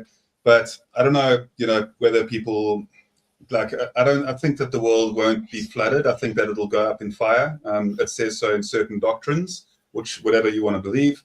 I don't think that we'll experience a flood in that same way again. And just realistically, it comes down to this. I'm going to hop off here quickly, but before I do hop off, I will say that you're right about South Africa and Australia being areas that are a lot more safer. In terms of that. However, we don't even have any operational Navy vessels as it stands right now for our Navy, like in South Africa. Like we have none, you can like look it up as well. You'll be quite surprised that we have like zero because like, and there's a lot of other major flaws in our capability to defend ourselves. So at first it would be very smart. But however, any surviving country that was looking for resources that would still be available and had any operational ability to be able to survey certain areas would basically come down to us not really having much of like a defensive capability in our country. So we could easily get invaded and taken over by almost any country. And I'm raising that point because it needs to be raised in this instance. But if you look at like a lot of the time, if there were to be some sort of a nuclear warfare that occurred, South Africa is so not a target that it's not even funny. I saw the way Gil laughed there, and he was like, "Oh, South Africa, like who's actually going to target that? Like because militaristically and economically, we have no like we really. I mean, you're wasting your missiles like." Realistically, right? So it's like it's really, and not only that, but it's just if you look at the country and take a bit of time, you know, over the weekend, maybe if you'd like to, and actually go to South Africa and look how like spread out the areas are and how much just absolute untouched wilderness and survival like territory there is. There is so much land that's just literally vacant that the government owns or that's privately owned as well. That's a whole different topic in South Africa. Like land is actually a big thing here. But anyway, what I will say is thanks for the stream as always. I hope to catch up with you soon, Mark. And Alan, we will chat about the permaculture and food forests and stuff as well. Yeah, definitely. To give you a free course. And also, Chef, I wish that you would have joined earlier because we would have had a bit of a chat as well. Good to see you. And thanks as always, Shadow. I'll catch up with everybody soon. Bye for now. Hey, GP, real quick. It just occurred to me. Oh, he's left. Damn it. No, I'm still here, sir. What's up? I swear, it took me about 6 months to realize this. In that low lighting, you look like Vin Diesel.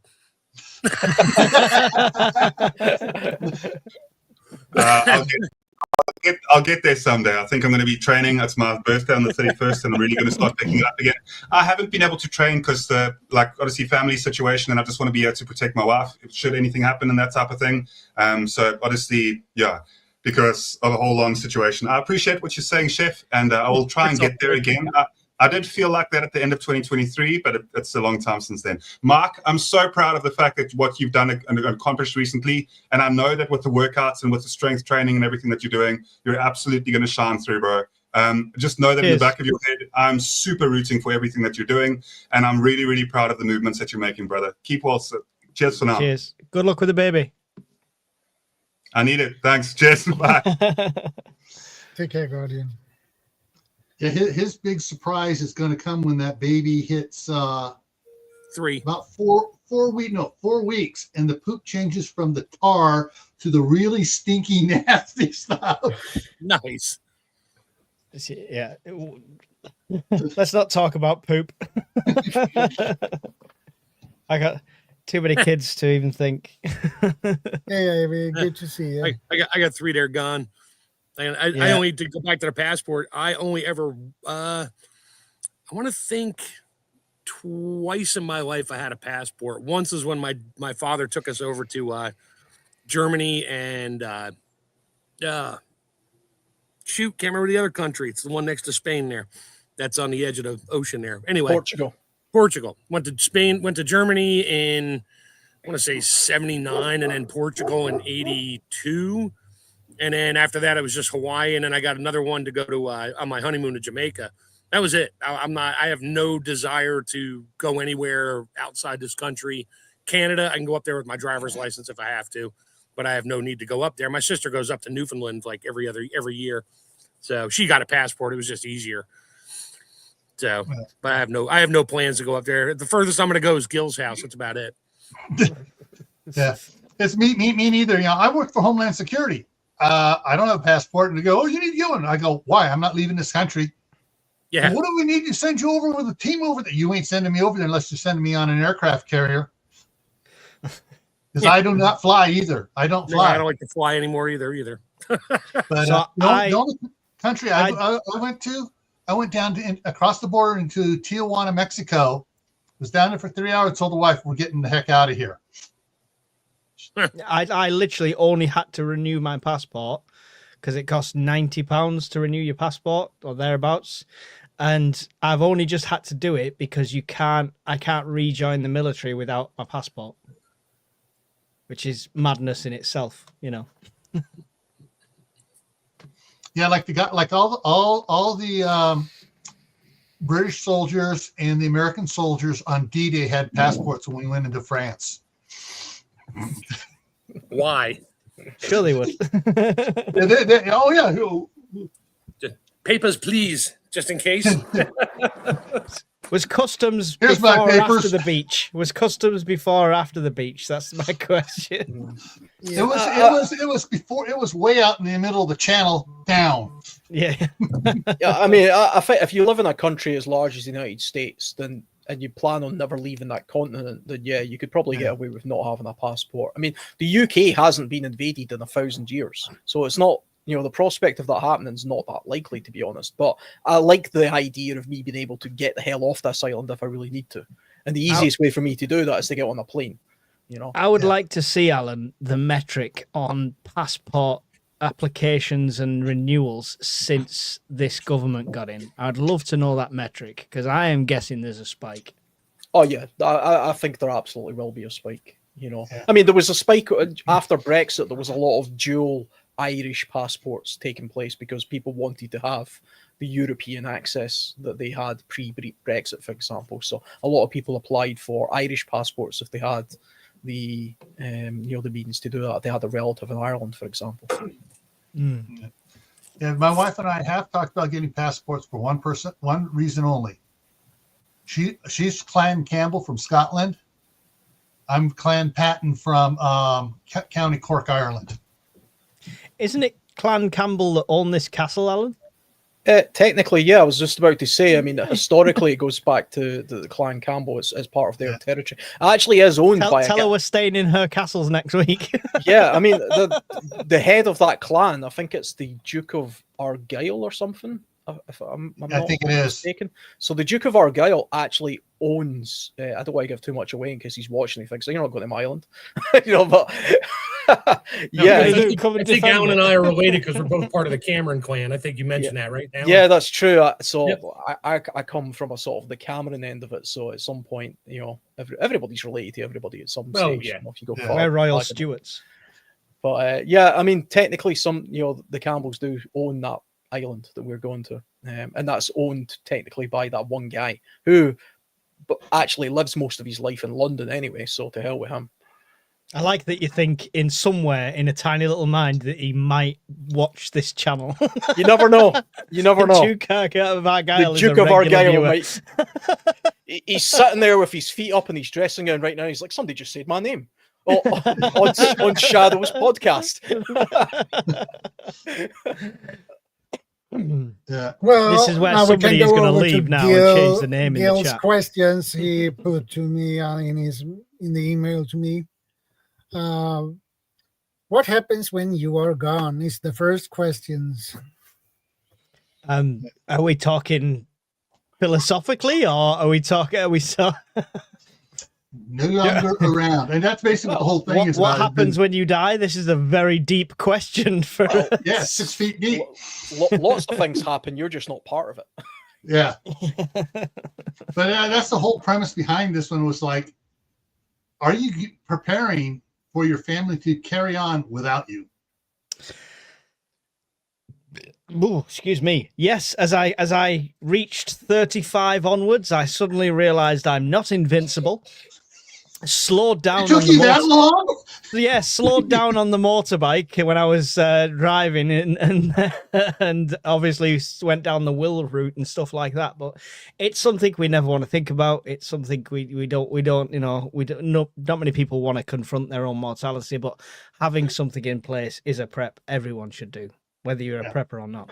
I think having children, I mean, that's what changed it for me, and that probably changes it for most people. I never had life insurance, for example, until I had a son, because, I mean, I literally didn't see the point of it. So my house wasn't worth that much, and I didn't have a lot of stuff, so I couldn't care less what happened to it when I died, because I'd be dead. And I thought, I'm not paying £40 a month for life insurance to give it to who? You know, my sister, who would probably just, I don't know, waste it on parties or something. But obviously, the second you have children, you start thinking, now I need to do something to safeguard that, you know. Definitely. And so all of my insurances are effectively just for that purpose. I'm sure my partner would get along fine without me. She'd probably welcome it, you know, and she would, she's of an age where she could sort of start again anyway and sort of do her own thing. But I would still want to have something in place for, you know, any accrued wealth. I don't really have much. You know, I have a house, but it's mortgaged. So most of my life insurance would simply go to paying that off.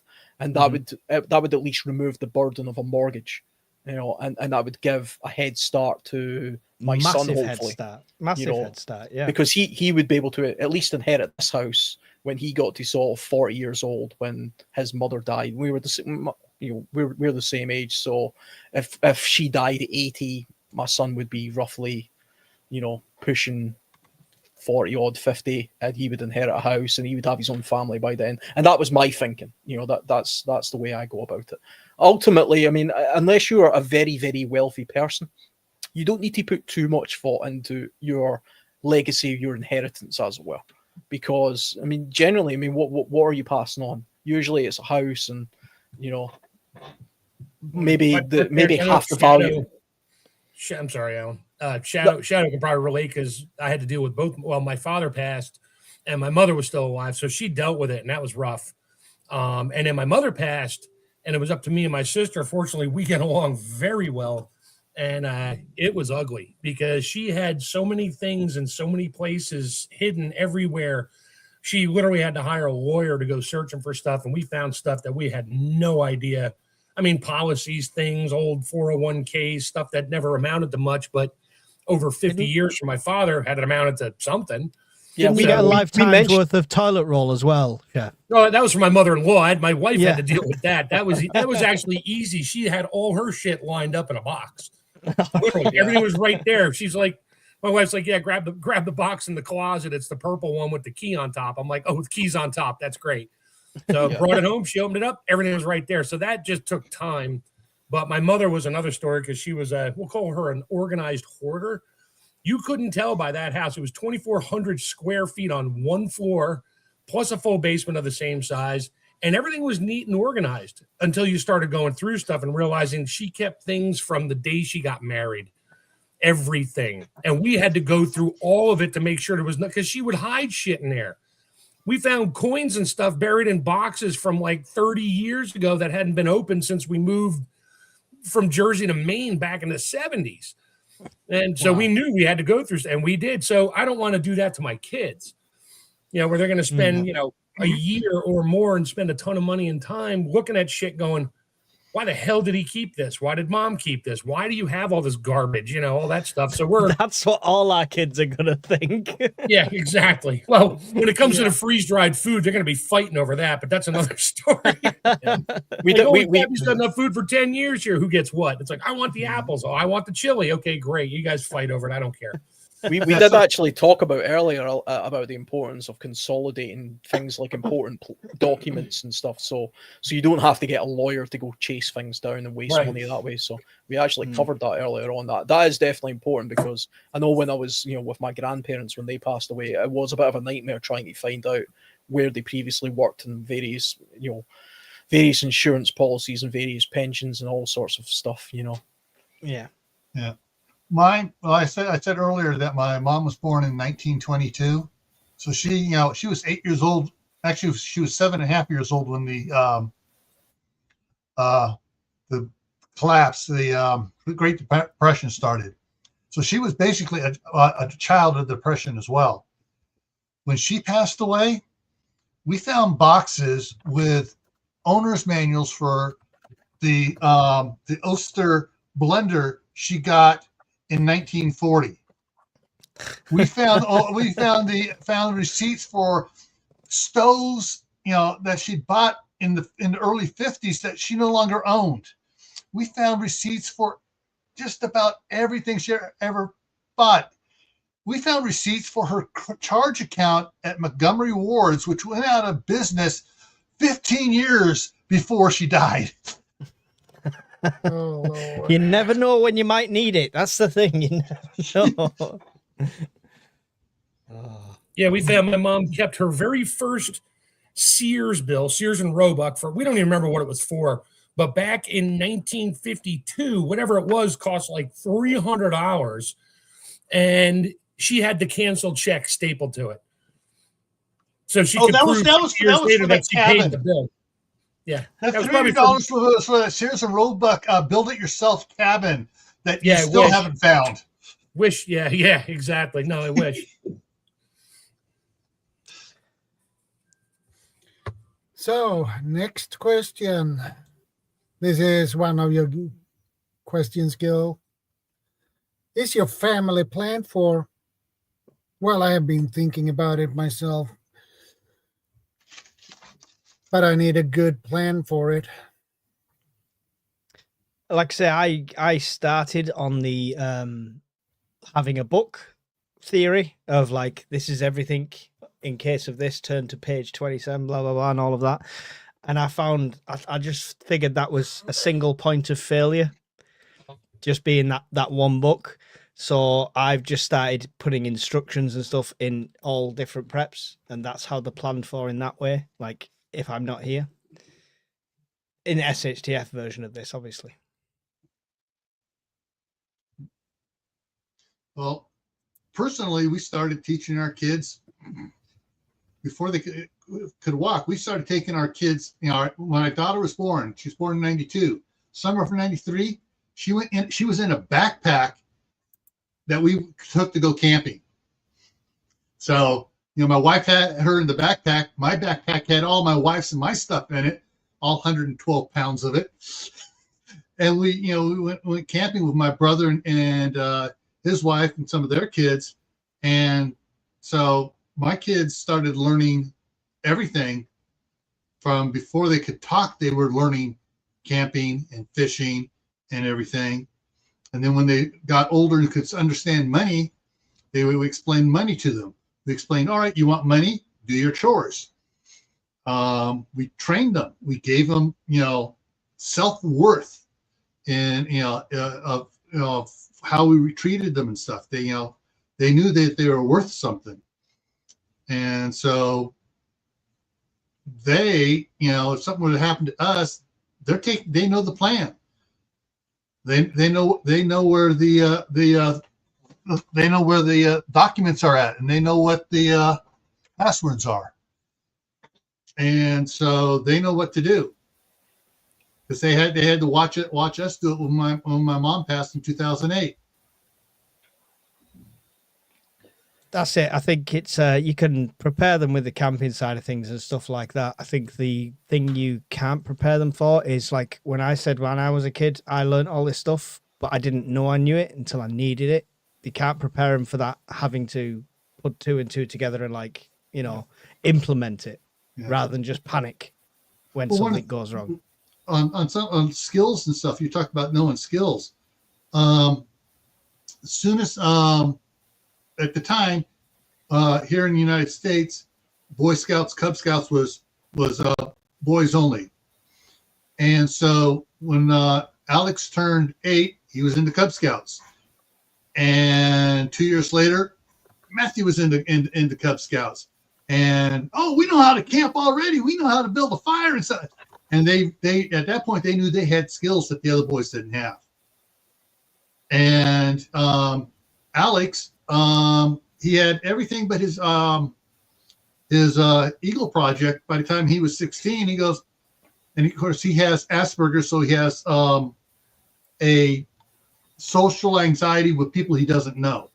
And he goes, no, I ain't doing it. I ain't going to deal with all these weird people.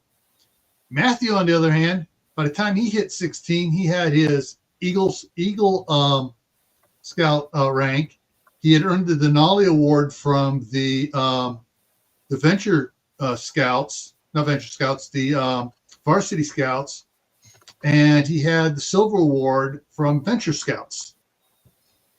And so he knew he has all sorts of skills. And we made them work on all sorts of stuff around the house, repairing electrical switches, doing plumbing, woodworking, and all that sort of things. You know, we spent time making sure they know how to do everything. And of course, the wife and I, when they were 11 years old and they were in Boy Scouts, where they go to scout camp and shoot rifles, the summer before they went to scout camp, we took them to the range and taught them how to shoot rifles. So when they got to scout camp, they already knew it all, and they had even more fun because they knew it all. Yeah, I think the great thing about those kind of organizations, my son is also in the Cubs just now. He was in the Beavers beforehand, and then once you get to 8, you join the Cubs. And I don't know what age it is that you become a scout after that, but the good thing about those kind of organizations as well is they introduce a different approach to doing something, so it gives a little bit of diversity to the camping skills as well. So they're not necessarily teaching him how to pitch a tent the way I would do it. You know, whether I think it's a better way than the way I do it than it is the way they do it, I still like the idea that he's getting to see both ways of doing it, and maybe he'll come up with his own way of doing it that's better than both ways. You know, so it gives a little bit of perspective there on how to do certain tasks. Plus, they also instill a level of sort of discipline and participation for, you know, with kids his age and activities that I'm not going to, you know, spend much time sort of teaching them. They were doing something to do with cooking the other day, you know, where they're literally just making cupcakes and things like that. But it has a practical application to it because it demonstrates that a cupcake isn't just something you buy from a store. It has ingredients, and by taking those ingredients and putting them together, you can make a product. And you know, so there's some educational benefit to that. It's interesting that you mentioned as well that the Scouts, you know, they used to be called the Boy Scouts, and now, you know, girls are also in the Scouts as well. I personally, I think that's a great shame because there aren't any organizations now that are just for boys. They used to be separate because they had their own. They had brownies, right? Yeah, they still Girl exist. Guides. Brownies. Do you know the Girl brownies? Scouts of America, Yeah. The brownies and the Girl Guides still exist. And if you go to their website and ask why are boys not allowed to join the Girl Guides or the brownies, it very specifically says because they believe that it's a good idea to have a single-sex space so they can do things that are based on, you know, As long as that it's kind their of stuff. sex and As not long as ours, it's their isn't it? sex. Yeah. But on the boy, apparently it should be mixed, and I cannot understand why that's the case. Okay. For the Boy Scouts of America, it is segregated still. Right. And so you'll have a troop that is the troop will have within it can have patrols that are all girls or all boys. They can't have integrated boy and girl patrols. Some groups like our troop was sent through the VFW, Veterans of Foreign Wars, Troop 1351. We split the troop. They were both logged as 1351, but there was the girls and there were the boys. For monthly meetings, they met together. But weekly meetings, they met in different parts of the building. Now, here in the U.S., back when Ventures was called Explorer Scouts, back in the 60s, it was all boys. I'm not sure when they became venture scouts, then it was boys and girls ages 14 through 21. When I was an Explorer Scout in 82, 83, we had girls in there. Yeah, I wasn't born then. Yeah. So, but yeah, I'm not sure when it became co-ed, but it was a different age group. It wasn't starting at 10 and a half years old.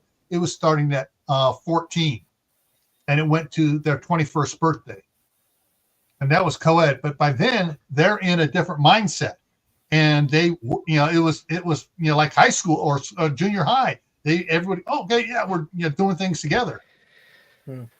I love the Scout. Sorry, guys, I've got loads of input on this whole subject, but I'm going to have to jump out because I've got bags to pack for tomorrow and stuff like that. So, Shadow, I really appreciate you having me on the panel. Gil, Chef, Mark, Alan, really appreciate all of yous and everyone in the chat, but I really do have to jump. Mike. It's always a pleasure. All right. See you later, guys. See ya. See ya. See ya. Yeah. I mean, I just kind of on the same notion as well. I mean, there's a couple of things I could say here. I mean, one along the lines of the succession plan of if you have boys, if you have sons, we live in a world now where it's a very anti-boy world, and it is important to install a level of understanding, discipline, and knowledge that's boy focused as opposed to mixed focused. If you have daughters, then they can have, and girl focused stuff. But boys are very let down by the Western system as is at the moment. So I only have one child. I have one son, and it does concern me that he doesn't ever get to participate in something that's just boys only. Whereas when I grew up, I'm not that old. I mean, I'm 41 years old. I was in the Boys Brigade, the Army Cadets, and probably one or two other things, but they were just boys only. And there was great value from that. When I went to school, I mixed with girls and did things there. So it didn't, it's not like I didn't know what a girl was or what they were interested in. But it was nice to be able to be in a boy-only participated sort of group because there's a different dynamic, it's a different educational experience. And despite what a lot of people in the media might tell you, boys and girls are different. They think differently, they act differently, they are just different. And so they have to do things differently. They can't be mangled together all of the time. Yeah. So it's important to try and find activities and things for if you have girls or boys that are just individual to them, I think. On that vein as well, I mean, we're talking about succession and things like that as well, and passed on skills and knowledge. One of the most important skills that I think has to be passed on to our children now is the ability to read things like the media and be able to ascertain whether what they're being told is true or not. We live in a world now where the media is so heavily politically skewed in one direction or another that a lot of what they could be seeing and being told is genuinely detrimental to their well-being. And we have to teach our children to not ignore the information. I don't think children should be excluded from watching things like mainstream media. I don't want my children to never watch the BBC or CNN or one of these big news organizations, even though I know that they're politically skewed in a particular direction. But I want him to have the ability to watch that and say, okay, I'm hearing what they're saying, and there will be some truth to it, but they're also saying it for a particular reason. And the reasoning skills that I've learned and developed over a period of time allows me to take information from other places, ascertain what's likely to be true or what's beneficial to me, and go with that. A critical thinking skill, rather than I'll just take in exactly what the media or the internet or somebody is telling me to do. And that's a critical thinking skill that's probably lost on a lot of young people nowadays. When I was younger, the one thing I taught all three of my daughters is when you hear this single phrase on any news outlet, and I don't care which one it is, if they say the words, "we all know that," don't believe it. I say, because what they're trying to tell you is, well, everybody else knows it, you don't, but you do now. So therefore, what we're telling you is the truth because everybody already knows it. I said, regardless of what the message is, if they start a phrase with "we already know," or "we all know that," something blah blah blah, I said, don't just believe it blindly. Dig into it. Period. And I think they all learned that way back when, because CNN was notorious for that during the Gulf War. And we found out other things on the side. And this is right when the internet was coming in, and my kids were just appalled. They're like, what they said, I'm like, exactly. So, Yeah. I don't know. Just that's my little soapbox. Yeah, I mean, we're all aware of sort of propaganda and conflict times. You know, if you lived in Germany in the 1930s, every single piece of news that you were being fed was pure propaganda. If you live in Russia today, it's going to be Russian-centric news, Russian state-focused. If you live in the UK, when I listen to the BBC while I'm at work, it's Western-centric, liberal-focused BBC propaganda.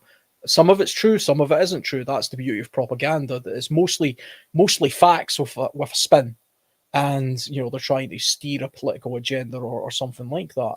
And it's becoming more and more sneaky the way it's done nowadays, because there's such access to the internet and lots of different voices come from different places. And part of being a survivalist, you know, in my view, or a prepper, is about hedging your bets as to what you think is likely to come down the road. And it's hard to do that if the information you're getting is skewed in some way. So you have to learn, and it's a learned skill. It's not something that happens naturally. You have to genuinely learn how to see through the crap that you're being fed and pick the pieces out that you think are likely to be true or at least valuable, and ignore the rest.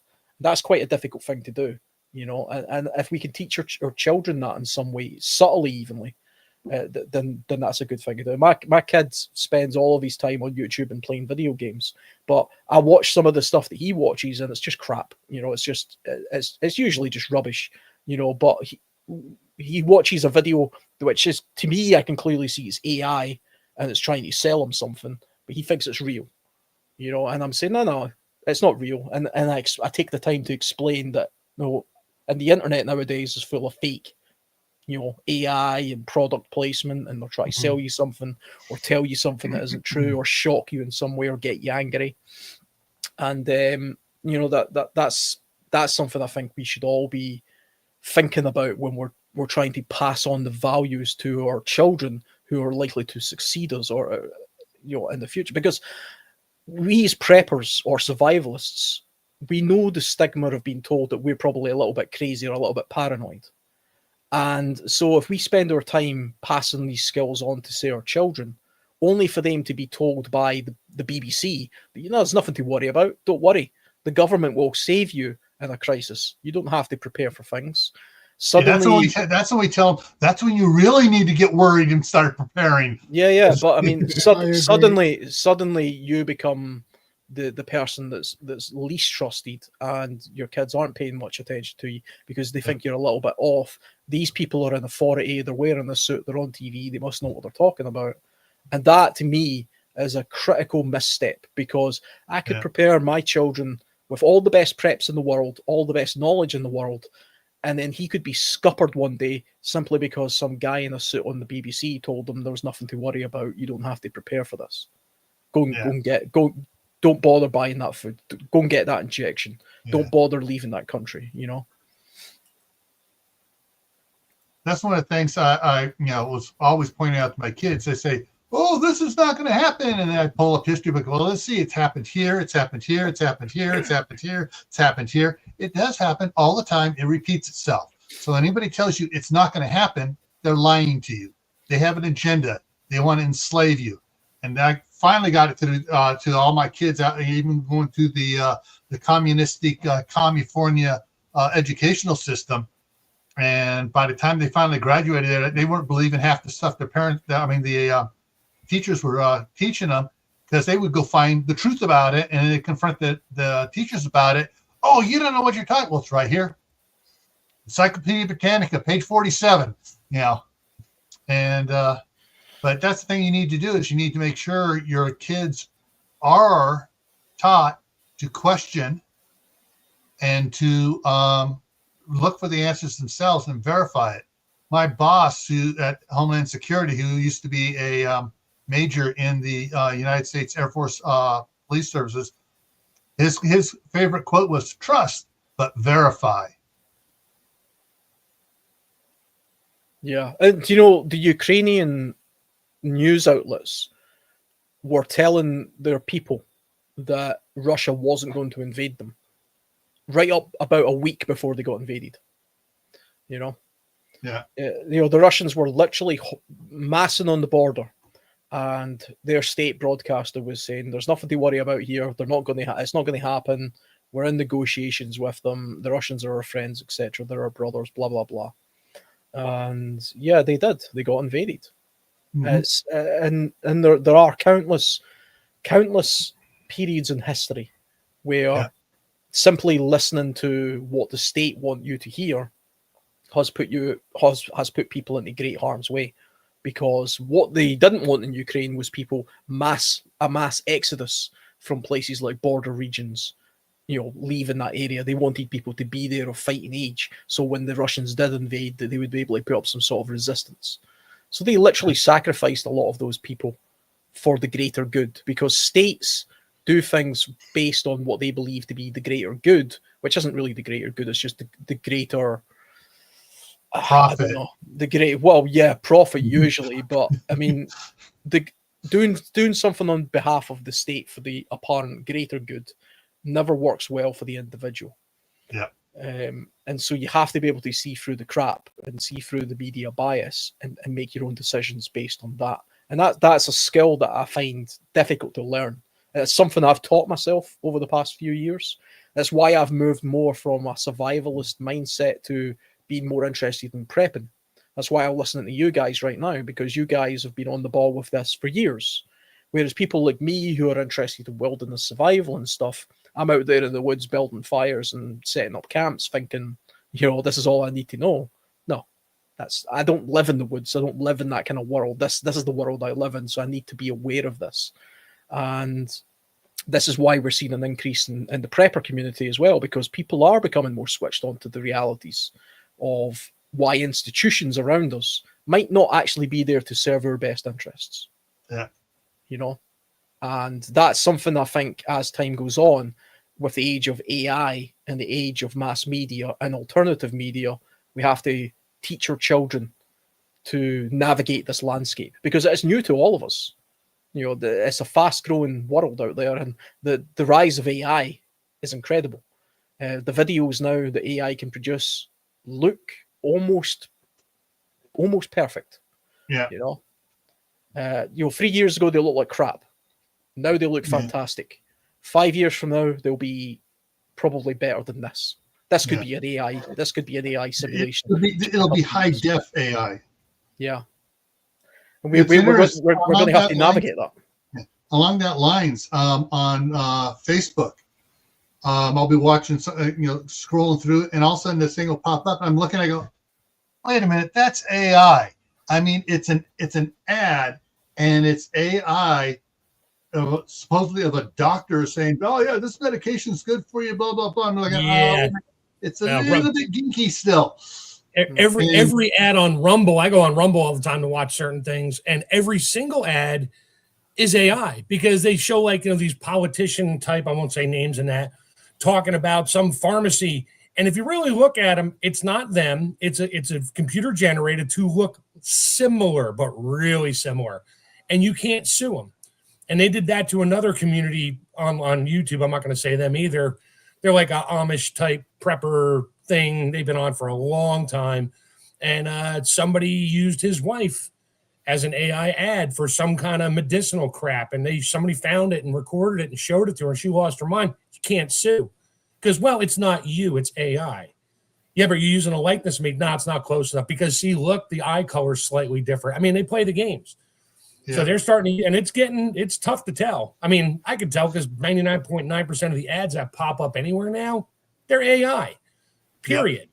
Trying to sell you some random thing, showing you goofy pictures and slides of eyeballs and saying, if you do this one thing now and blah, blah, blah, and you watch that for 5 minutes, then you have to go watch another ad for 45 minutes and they still don't give you any information. So, no, yeah. And then that hasn't changed, but it's all crap. Yeah. What's the next question? Next question is, do you have a will? I don't. I do. Yes, I do as well. It's very vague, though. It's very just, I learned, like I says earlier, that the wills in my country, unfortunately, don't really have much of a ground for standing out. They can be just overruled very easily. So they're literally not worth the paper they're written on in some cases. So mine is very simple. It's not divvied up to any, lots of different people. It's simply just a case of I die, everything I have goes to my partner. I'm not married, so I have to specify that in my will. And I have to specify that on things like my. Mine's the same way right now because if I die, wife gets it. If the wife dies, I get it. If we both die, the kids get it. But if one of us dies first, then we just have to go get the will rewritten. So, because once somebody is no longer in that will, then you got to get it rewritten, which costs you whatever dollars at the lawyer to get it done. But we want to put our stuff in a trust because of the property and stuff I own and that way it's not like it doesn't just go up for sale. Yeah, it's definitely important to revisit these things though over a period of time. In fact, we did mention this earlier on in the conversation. Yeah, I was driving when you were talking about it.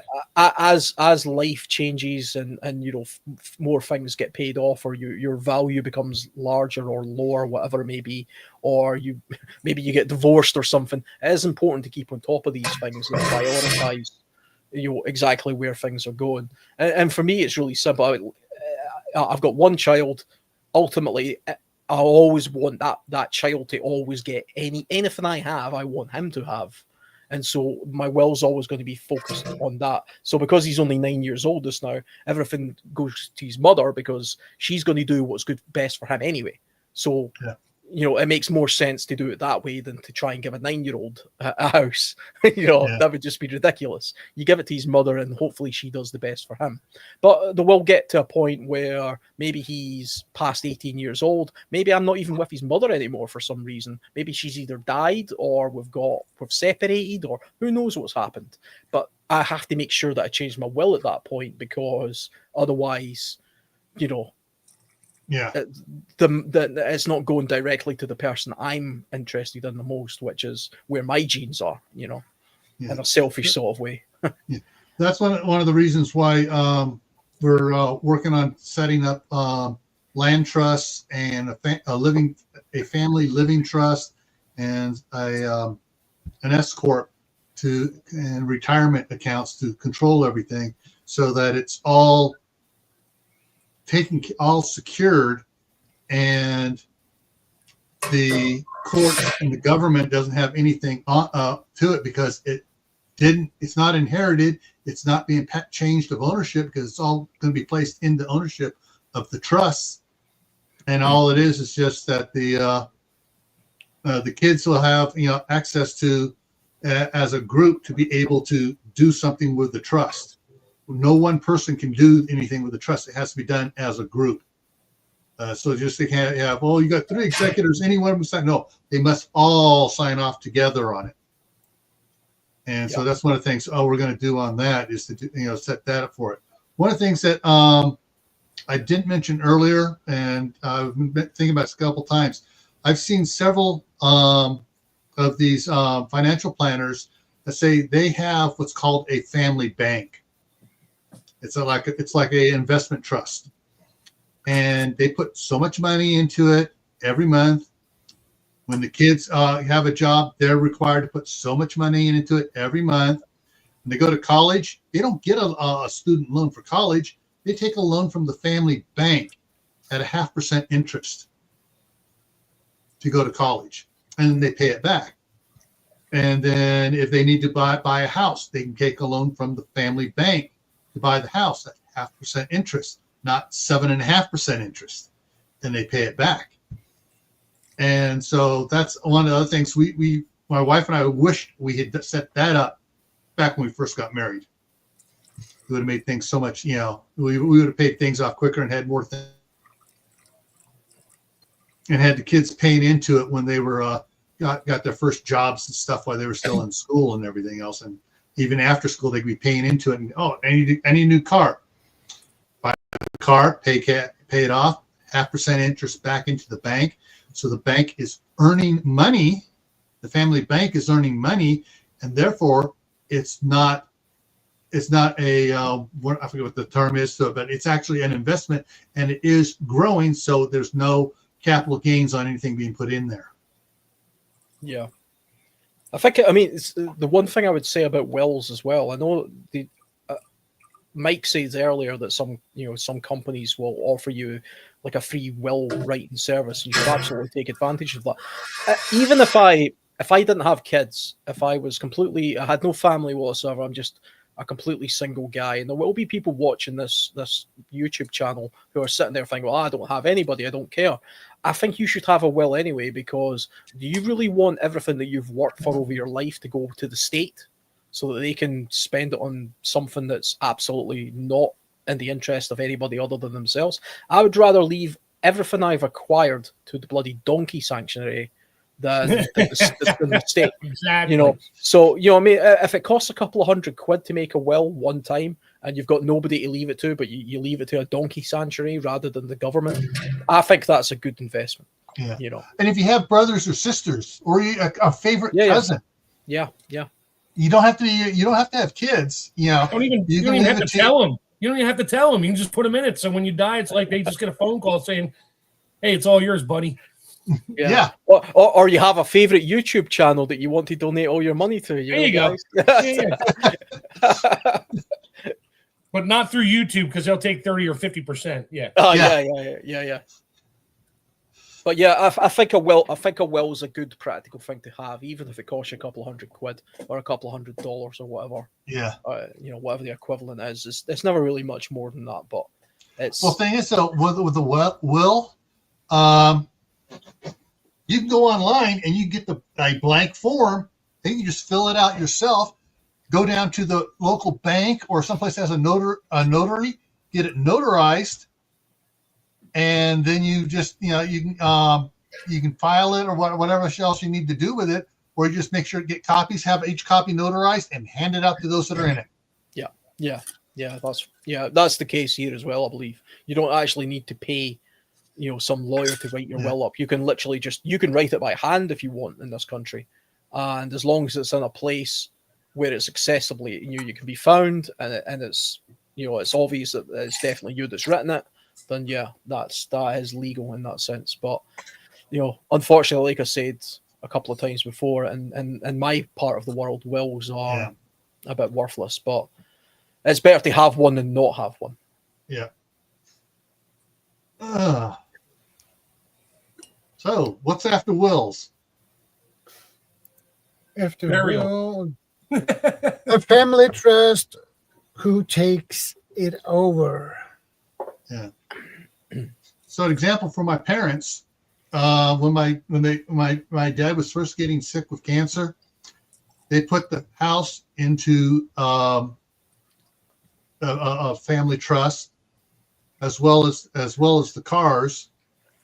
And then I told them put the cars into something different, a different trust. So if someone gets in an accident, they can say, "Oh, it's in this trust." So everything in that trust is now accessible. So you put it in a separate trust, and so that's if they put the cars into a separate trust. But so basically, when my parents set it up, at first, the executors of the trust were my parents. When my dad passed away, then my mom added my sister to the trust. Then after my sister did some funny things, my wife, and excluded my wife and I from a meeting dealing with the properties and stuff. And so then my mom took my sister off and put me and my wife on as executors. And so. Hey, is it, Gil, you'd know this. So if you put like everything you own into a trust, and then a family member that's in that trust or whatever gets like a catastrophic illness where the medical bills can go through the roof, does that protect? No. Okay. All right. The trust, a family trust, does not include people. It is its own entity. Right. No. Okay. So that's what I mean. So if I put a bunch of stuff in a trust and say I get really badly ill, where my hospital bills just go catastrophic, they'll go to collections. It's not your property. It's not your property anymore. Okay, so it technically can protect you to some extent financially. Okay. Yeah, it's just like having an LLC. You Gotcha. couldn't put it in the name of an LLC and you do something. Well, you just work for the LLC. Right. You know, and so with the trust, it's set up like that. So it's, you know, it's in the name, you know, the property's in the name of the trust. Nobody can sue for it because you don't own it. Gotcha. So collections agencies can't come after you because you owe, you know, the hospital like $10 million in medical Exactly. bills. And that was one of the reasons why my parents got the living trust, was because my dad was coming down with cancer, and they'd already dealt with it when my mom had cancer 15 years earlier, but she got over her. She was cured of her cancer and the bills and stuff. So they put it in for him. And when the bills for all his stuff came up and stuff, and my mom said, the only thing we have is his Social Security, and Social Security wouldn't let them know this is her death benefits for, you know, you can't touch it. Right. So, you know, the medical insurance paid for what the medical insurance would cover, and that was it. And it was a wash. And then we found out later you can actually get stuff reduced on the. That's a whole nother topic. Yeah. But yeah, so they found out that you could have reduced it, and they probably could have gotten some payout from the insurance, but we didn't find that out until about 10 years later. But so trusts are controlled by whoever is named executor, and you can have the chief executor who can change whoever the other executors are. As in case of my parents, it was my mom and dad. Once my dad died, it was just my mom was the chief executor, and she named whoever the other executors were to be. So, and once she died, we didn't try to carry it on, since we were executors. We just dropped it and, you know, let everything go on it, you know. But it was you know, it's just one of those things. It has its part, and if you work it right, it's great. What most people don't know is everyone talks about here about J.D. Rockefeller, one of the richest Americans ever. He didn't own anything. He owned nothing. Yeah, it was all in trusts and other things. It was all in trust. His saying was, own nothing, control everything. And he controlled the trust, but he owned nothing. And when he passed away, there was no taxes because he didn't own anything. And there's still no taxes, but that's another story. Yeah. But yeah, so See, same thing with the Rothschilds, the Van Horns, everybody. They all own nothing. They control stuff.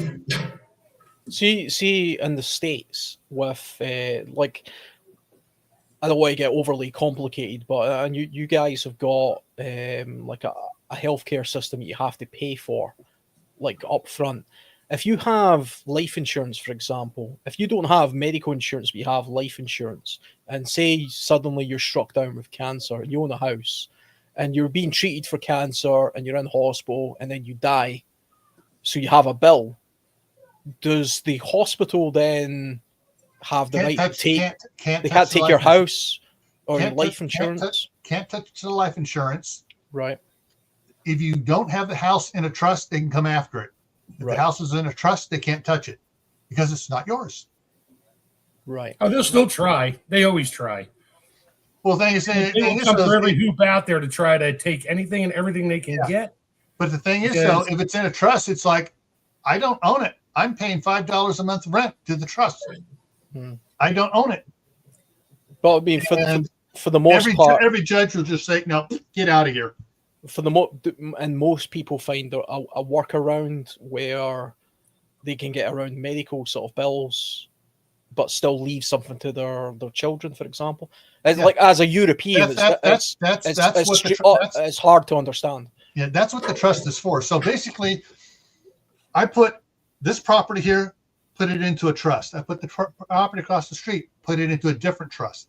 There as a land trust. House in California, we put it into a land trust. Then we put all the vehicles, farm equipment, everything else into an LLC, limited liability corporation. if I get in an auto wreck, everything's protected. If it's my fault, everything's protected because I am leasing the car from the LLC. It's not their, they're not responsible for what I do. The homes and stuff will not be in my name. So they do a search for me. I own nothing, and they can't do anything about it. But since the house is in a trust for across the street, and that's where my daughter and her family's living, they just pay rent to the trust. Yeah, I mean, in the UK, the closest equivalent we have to where a medical bill, for example, could be something of an issue when it comes to inheritance. The NHS, for example, we don't have medical bills in that sense. But one thing that we do have is, let's say, for example, you get dementia. So you own a house and you have some savings, but you get dementia, and you are at a point where you have to go into a care home. If you have assets in your bank, in the form of savings or a house, then the care home can seize some of those assets. Yeah, same here in the States with certain cases. Yeah, in order to pay for that. Which is annoying because, see, if you have no assets, you don't have any savings, you don't own a house, you go to the same care home. Yeah. Yeah, in the States, not so much. You just get crappier care. Yeah. Which is why here, the trust has its own bank account. Right. And it just has a signee on it, which is the executor can sign for paying property taxes and that stuff off the trust. Whereas with the checking account, minimal stuff is kept in the checking account, and one of the things to limit saying, oh, it's tied to that, you write a check to the trust for rent, and it's on the check. It's the line on the check says, rent for August, rent for November, rent for whatever. That there, they go, oh, see, you're right, you're sending money. No, it's rent, and the courts will just laugh them right out and say, no, you don't have a case. This is obvious. They're paying rent. You can't sue the landlord of someone paying rent if that person owes money to you. So, that's one of the neat protection things out there. If you get a financial advisor who deals with trusts, LLCs, S corps, they can help set up or direct you to a specific attorney that deals with setting these up, so that you're protected, you're isolated and protected, and that way. So, if my wife and I die and all the properties are in trust, do the kids get it? No, but they get control of it. Yeah. And that way the boys, get to live in the one house. My daughter lives in the other house, and they keep paying rent to the land trust as an investment. And there's a lot of steps to go on to entities you set up to protect it. But that way they can get paid by the trust for doing work on the property. They can get paid up by the trust for being an officer of the trust. Yeah, the trust actually pays like the property taxes and stuff like that, right? Yeah, pays the property taxes and stuff like that. And if you you need to do, if it needs to have roof repair done, and you know how to do the roof repair, you submit write out an estimate, submit it to the trust. One of the other executors signs off on it. Yeah, agrees to pay it. You do the work, you get paid from the trust. Yeah, you got to pay income tax on it because you got money, but you're not getting nailed with the higher rate of inheritance tax. And you get to live there, and your investment goes into that, and then that's where money starts getting shuffled into a family bank to where they can get loans on to buy cars and stuff. And then they do the same thing. It's like, oh, I'm going to buy a car, but I'm going to put it into my own LLC or whatever. That way, if I do anything happens in the car, and they can't go after the car and everything else or stuff like that. There's layers upon layers of doing it. And as I say, you need to get a financial advisor, preferably one that is also an attorney, and they will set stuff up for you. Yeah, it sounds like there's sort of layers of bureaucracy there that you have to sort of think your way through in order to safeguard yourself against these certain things. I mean, it's the one, I suppose it's the one benefit we have in the UK, at least, where I mean, everybody has a sort of plan for, if I die, this happens. But okay, what happens if you don't die straight away? What happens if you're on life support in hospital for a year? Yeah. Are you accruing a medical bill or not? In the UK, we wouldn't be accruing a medical bill. We would still be on life support, but there would be no bill. So that we at least don't have that to worry about. If I was in the States, I would have that to, as a consideration. I would have to sort of prepare myself for that possibility as well. It sounds like there's bureaucracy you can go through there to safeguard yourself against that kind of issue as well. Yeah. But I suppose it's not all good on my side. Although we don't accrue a medical bill, we're probably getting poorer quality healthcare as a result of that. Or certainly a longer waiting list. So I suppose it has its pros and cons. But I do know that a lot of people become bankrupt in the US through medical bills. Yep. Exactly. Yeah, because they don't know about trust, family trust and stuff. Yeah. So lawyers aren't going to just come out and tell you either. They won't just come out and tell you. Attorneys, they'll make it hard. They'll make it difficult. Because the incentive is there for you to make it, for them to make as much money as possible. And I know there's some debate in the US around health insurance based on, them not paying out for certain things as well. And we've even seen the murder of, CEOs of certain health insurance companies and things because people believe it to be unfair and things like that as well. And, there's certainly insurance companies in this part of the world as well are pretty much against. They'll find any avenue possible not to pay what you're due. Yeah, exactly. So my life insurance says, okay, if I die, I get £500,000 goes to my person that I've deemed as the person who gets it. I can guarantee that she won't get £500,000. They will work out some sort of clause in there that says, oh, it's actually probably more like 250 grand because they'll say, well, we did a blood test and it seems he might have smoked a cigarette 27 years ago, which caused it. Exactly. Therefore, you don't get it.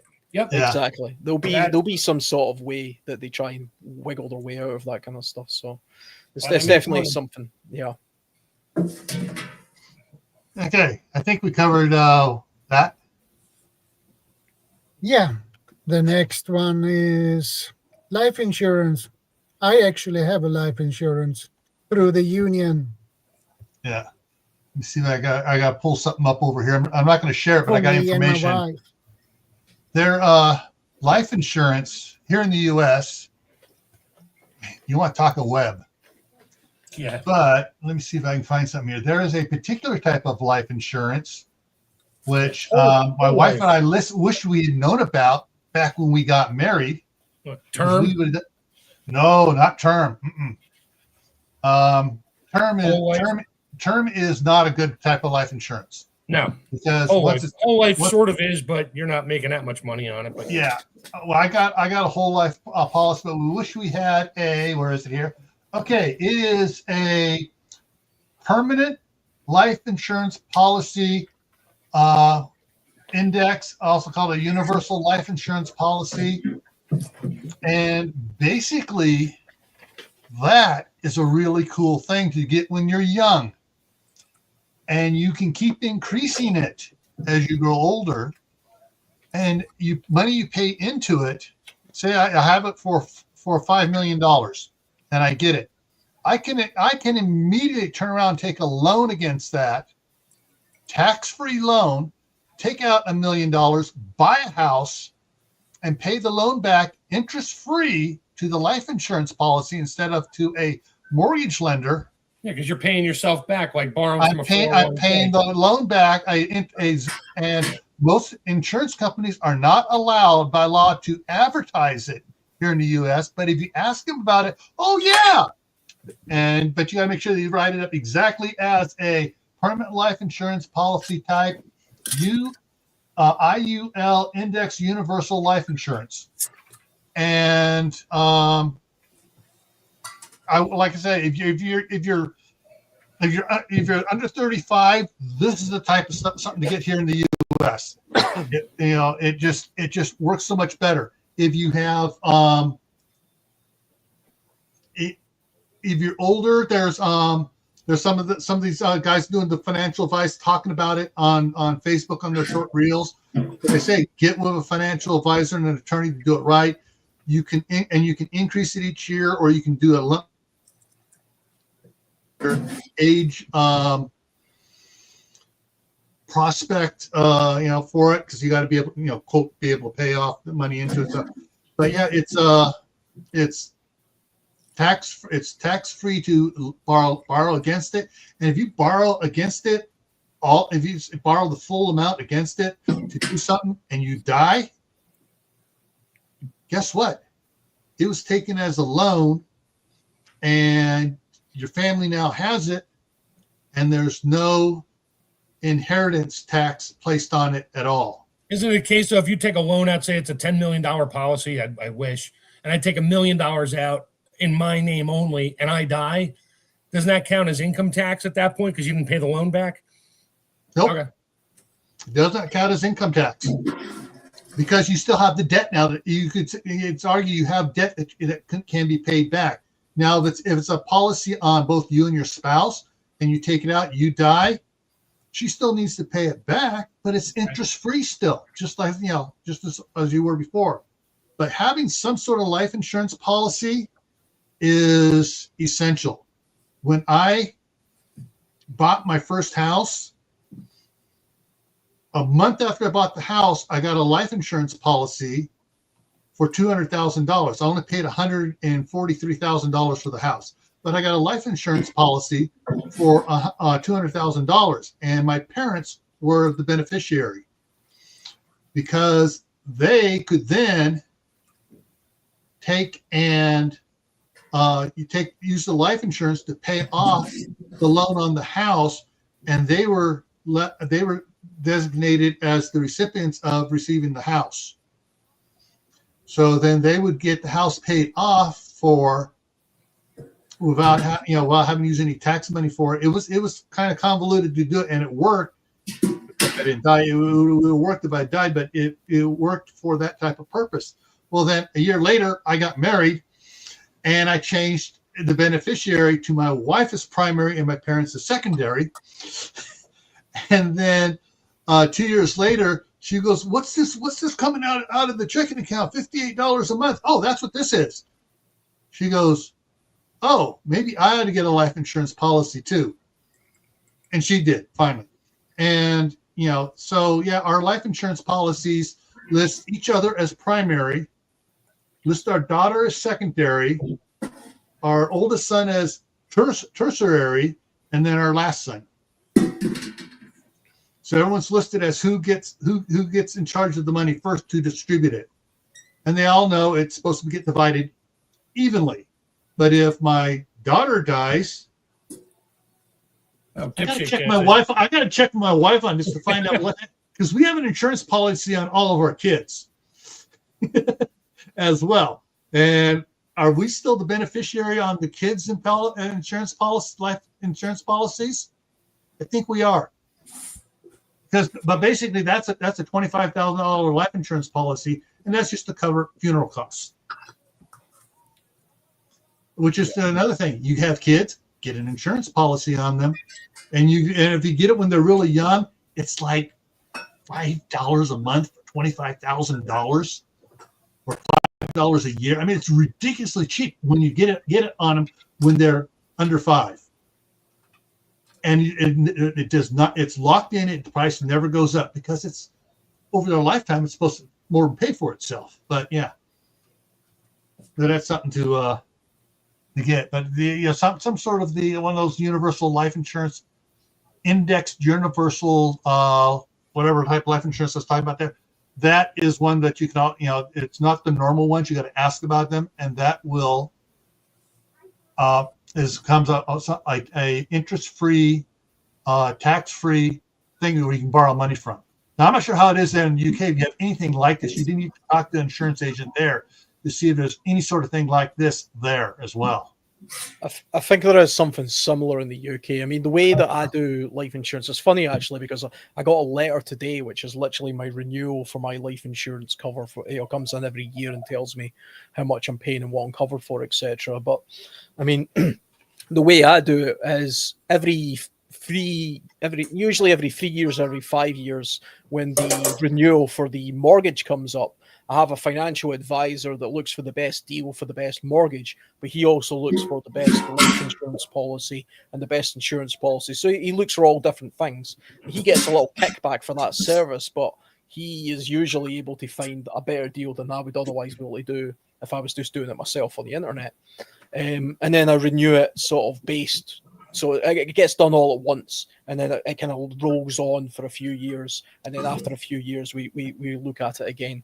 The life insurance policy I have is it also covers critical illness, because that's the one thing that a lot of people can fall foul of in the UK that they don't think about. So they have a mortgage on the house and they have life insurance, but what they don't have insurance for is, let's say you get injured at work and you're unable to work now and you're only 35 years old. Right. And you can't pay for your mortgage anymore and the bank starts chasing you. So I pay a separate insurance premium here. Yeah. So I can see my life insurance policy here is basically for, it's for £150,000 here, which will pay off the remainder of my mortgage, which is, puts my partner in a good place. The house is paid off.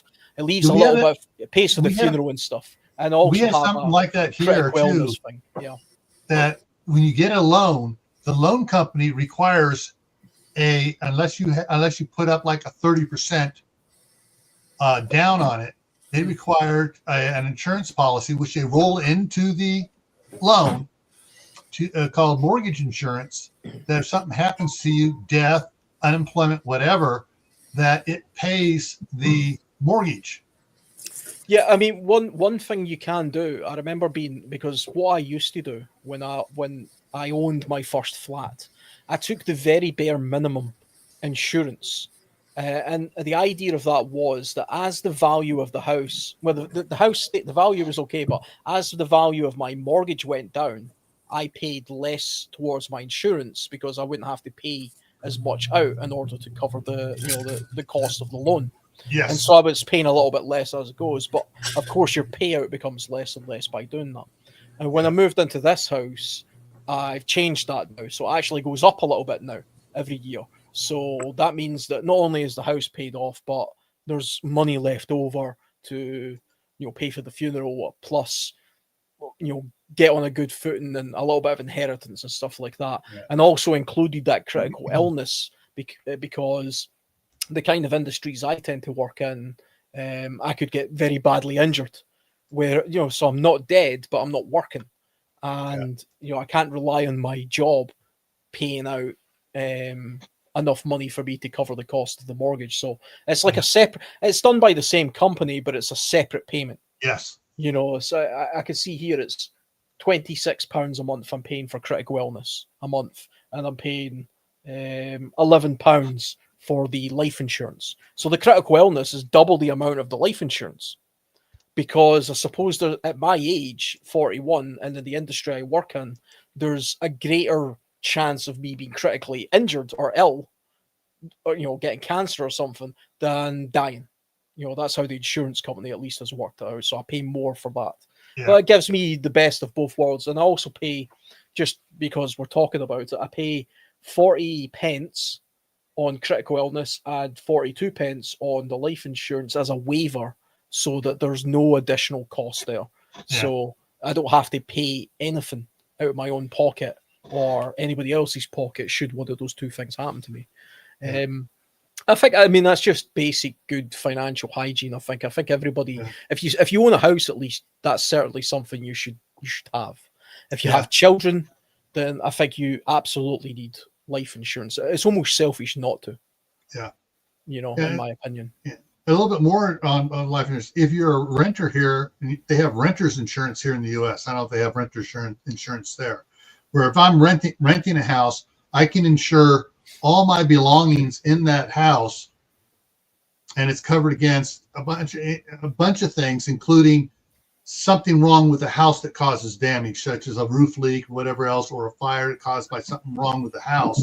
So it protects the all my belongings there. That's you better get riders on pretty much everything. That doesn't always work out well. Yeah, because you got to prove you had everything.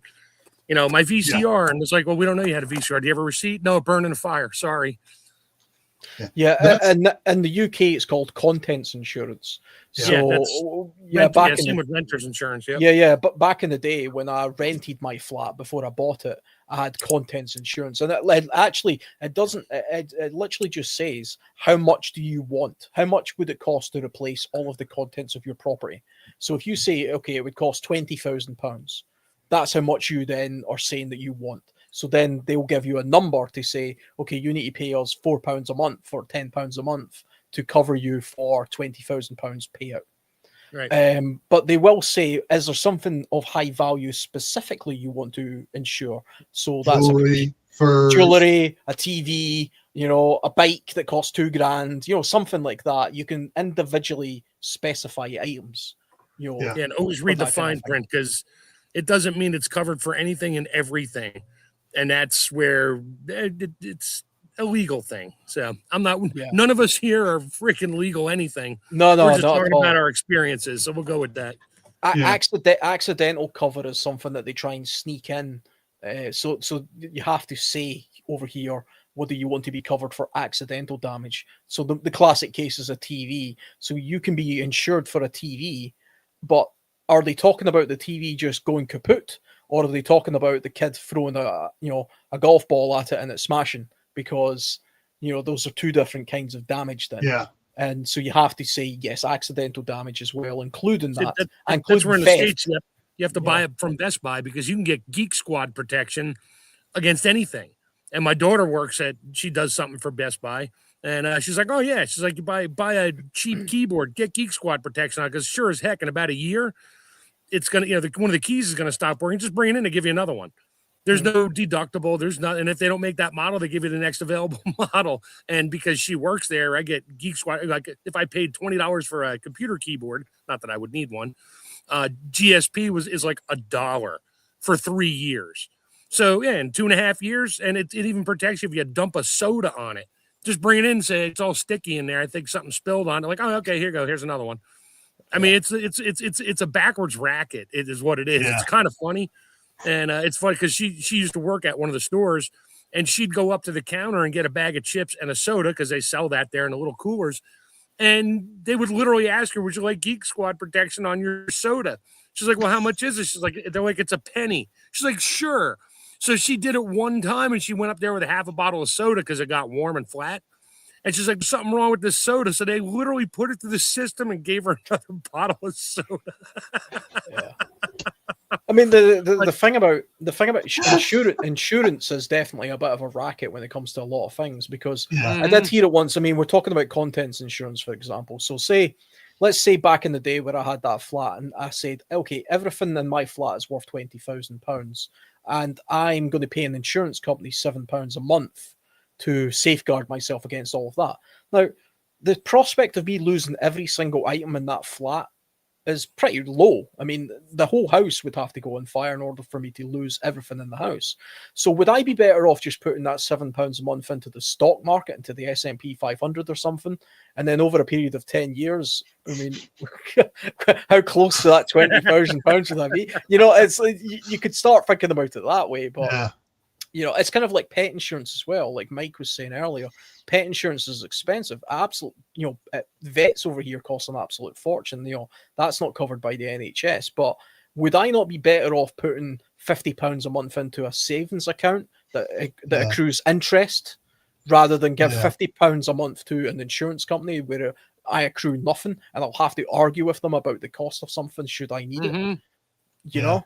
That's one of the things when we that my wife and I were talking last year, and it's like, woulda, coulda, shoulda.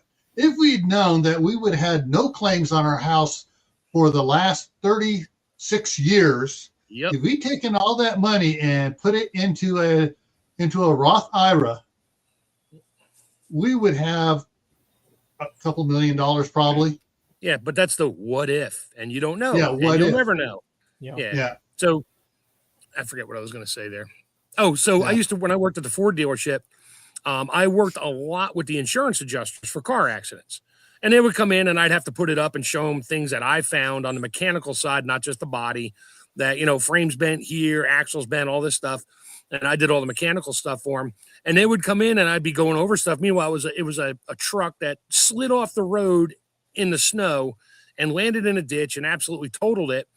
And the insurance adjuster would come in and be like, okay, what any other damage besides the body? I'm like, don't you guys ever look at the fact that the tires on this thing are absolutely bald? And he had no traction. They're like, no, we don't look at that. I'm like, that is screwed up. They didn't care. You go out with bald tires, wreck your truck, and they'll pay your truck off. Now your rates will go up, but it was the biggest. I'm like, this is like a scam. Like, yeah, there's nothing we can do about it. There's nothing in the legal language that says if you don't have at least 50% tread on your tires or something like that, and you slide off the road in a snow or a slippery condition, then we're not going to pay you. I'm like, that's crap. And that's now I know the insurance rates are high. However, if you get in an accident, somebody gets hurt, the other insurance company is going to be going after that, and then they'll. Yep. I know. I've had two insurance adjusters fighting at the same time in my shop. That's it, guys. Take the argument outside. Go over there to Dunkin' Donuts and argue over there. But then you also get insurance for insurance, so you have no claims discounts and bonuses in the UK, at least anyway. So every year that you don't make a claim on your car insurance, you get a 1 year bonus, and it goes up to 12 years, and then you get the lowest premium. But should you make a claim, obviously it goes back to zero. So what you do is you pay more insurance to protect your no claims. So you pay insurance, but you also are paying the separate insurance which protects your no claims should you make a claim.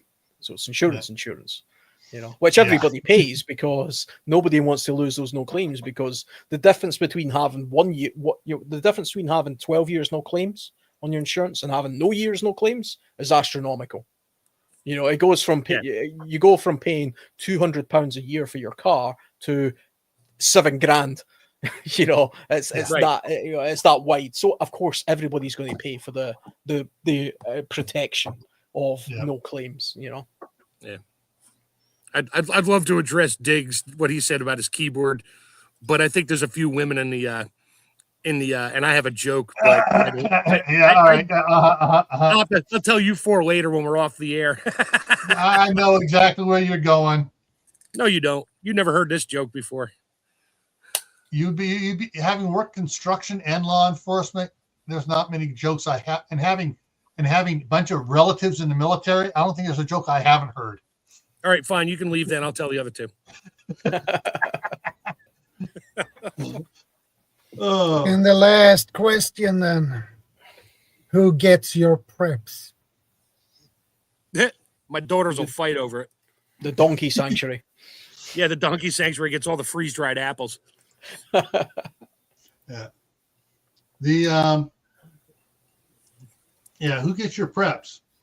Probably with ours, it's going to be who wants the most, and who's they're going to follow the rules of a game called Munchkin. Whoever argues the loudest wins. Because all my kids play Munchkin and they know that rule. Or just leave it all in the trust. That way, if something happens, they all have preps. Yeah, that's what. If you have a trust, that's one thing you do. You keep. Yeah, that's some of the personal belongings that have been transferred to the trust. Yeah, and in my case, all the preps are really just classed as the contents of the household. So I have a few things in my preps that I don't want my family to have. My wife would take it, but would probably wind up selling them all. And my kids don't want it. Actually, one of them's not allowed to have any of them because of whatever. But so I would probably leave those particular preps to a good friend of mine. Yeah. Well, I'll tell you what. I will guard them and treasure them deeply. Yes. He's just going to hold on to them for the rest of the family. That's all. Yeah. You always get. I was on and I'll make sure they are properly oiled and used to make sure they function properly, and then cleaned and oiled again. Yes. And once a year, I need to make a withdrawal for a couple $100 from the LLC for maintenance fees. Yeah. It's always interesting to see when you get these people who end up with preps and they don't understand the value of something. I was on a Facebook group last week, and they were talking about this guy. He's like, yeah, this woman was selling a tent, and she literally says on the post on Facebook, got this camping equipment. It was my late husband's. He's passed away. He was into camping and stuff. Anybody want to buy it? Basically, here it is. And she took a photograph of the stuff all laid out in the living room. She's like, here you go. One of the items was a Hilleberg solo tent, which is worth about 1,100 quid. Brand new, had never been used. And somebody immediately says, I'll give you £200 for everything right there now. Of course they would. And they're like, yeah, that sounds fantastic. Come around. Come and get it. Come and get it. Yep. Some poor guy's fantastic tents just went for nothing, basically. Yeah. You're gonna hate this one or love it. It was a post on Rebel Canner's Facebook page. This lady goes, I just made the score. You're all gonna hate me. I bought the largest American All-American canner. All-American canner, which is the 41.5 quart one, for $5 off of Marketplace. Yeah, because the kids didn't know what to do with it. It was grandma's. Yeah, and like I don't want it. I want to just get rid of it. She got it for $5. That's almost a $500. Yeah, and so I did that once on Marketplace. I picked up the small, not the smallest, but I can double stack plain single stack quarts. But I picked it up for $20, and it was the lady's grandfather's, and it was dirty because he oiled it every time, and it was just nasty. It took me a while to clean it. But I got there, and the whole garage was full of canning equipment, all jars and stuff. I was like, what are you going to do with the rest of it? She's like, oh, I'm just going to recycle it. I'm like, what? So I was like, I'll give you some money for some of this. She's like, really? I was like, yeah. And after I took my stuff, what I wanted, which wasn't that much because I really didn't need anything, just jars and stuff. And they're all newer jars with regular rings and lids. And we're talking like 40, 50 cases of jars used, but empty. And so I told her, I said, look, I said, I'll level with you right now. I gave her literally like $3-4 a case because they had no lids, no rings. And I said, they're dirty. I said, I'll tell you right now, I said, the rest of these, I said, count them out. I said, put them on Marketplace. I said, and put $5 a case. Come and get it. And I said, and I guarantee they'll sell her. You make a deal on it. And she messaged me back like a week later because I watched. She put it up. It was gone like instantly. She's like, oh my God, thank you so much. I was like, yeah, thank you for the canner. She's like, well, I found out that canner's worth like $400. I was like, no, not in the condition it's in because I had to replace everything on it, which cost me $80 and the time to clean it. And I sent her a picture of it. I said, now it looks like this. She's like, oh my God, you did do some work on it. I was like, yeah, I really did. I said, it was worth the $25. I said, if you wanted $50 for it, he said, you'd be sitting on it. So, I mean, it's definitely the importance of knowing exactly what it is you've got. I mean, you guys might know about this, actually. You hear about those two brothers in California with that comic. You guys hear that story? It's just last week. So I pulled it up on the screen, just because I wanted to get the exact figure. But there was two brothers in California, and their mother died, and they knew that there was a box in the attic in their garage somewhere full of old comic books. Because their mother had said, yeah, we collected these comics back in the 30s. They're up in the attic somewhere. And they did nothing with them. They ignored it for 2 years. 2 years, they just ignored it. And then they decided maybe we should go and take a look and see what's up there before we sell the house. They went up there, they found the box, and because it was California, the stuff was in good condition because, moisture and stuff hadn't got to it. Now, you can look this up online. I just quickly pulled it up as well. But one of the comics was a #1 issue Superman. Oh, geez. They sold it. It was a 1939 #1 issue Superman. And they sold it for $9.12 million. Yeah, because it was in mint condition in plastic. Mint condition. Never used. They bought it once. They put it in a cardboard box and they left it in the loft. Yeah. And that house was about to be sold, but the brothers said we should maybe take a look and see what's up there before we sell Yeah. it. There might be a box of stuff. There might be a box of gold coins up there. We never know. Yeah. Yeah, they said that they knew there was a box of comics up there because their mother had told them, but they didn't know if it was worth anything or what it was. Yeah. But they thought we'll go up and we'll take a look and we'll go online and we'll see how much it's worth. And that's what it sold at auction. It's £6.9 million. Yeah, and I'm sure California took a ton of it because the guy owed medical bills, so we need 5.2 million first after taxes. Yeah. Yeah. That's a lot of money for a comic. Yeah. When it comes to prepping is an insurance as well. And Tammy has mentioned it several times on the live streams over the years. She'll buy a bunch of stuff at the store when it's on sale, like for Albertsons or Ralph's or whatever it is. They'll do like the 10 for 10 sale, so you can get 10 boxes of macaroni and cheese for $10, or 10 boxes of hamburger helper, or whatever it is. Well, she'll buy stuff that's not that's on and keep stockpiling her pantry up, and then when she goes to use it, to replace that one is now a lot more because of inflation. Right. And so basically everything is a hedge against inflation. And so if she's taking, if she says if you have money to put in the savings account, you buy food, and then while you're using that up, you add what the difference of what you're using when you bought it to replace it to a savings account, you actually save money. Yeah, if you got that extra money to do that with. My savings account is I freeze dry it. I get beef on sale, whatever. I'll cook it or not, or do whatever with it. And I freeze dry it and throw it in separate pouches. I got vegetables in jars, freeze dried, raw, blanched, whatever. And every now and then my wife's like, "Oh, I need peppers and onions for this sausage." I was like, "Hold on." I go downstairs and grab a half-gallon jar of freeze-dried onions, freeze-dried peppers. I throw them in a bowl, rehydrate them. I said, "Here you go." Yeah. She's like, "Oh my God, where'd you get these?" I'm like, "I grew them. They're mine. They're ours." Yeah. The comic book thing popping up there too is back when I was, in, single digits, 8, 9. I was buying a lot of comics back in 64, 65, 66, and I had them in a box. One of the times when we were moving, my mom decided to throw them out. Oh, my grandmother threw up my father's war cards. Yeah, he had war, all the different tanks, boats, all that stuff on it from the 20s or 30s. And she threw them all out. Yeah. He had thousands of them, and they're worth stupid money today. Yeah. But yeah. So there are other things they can use, quote, as insurance or investments.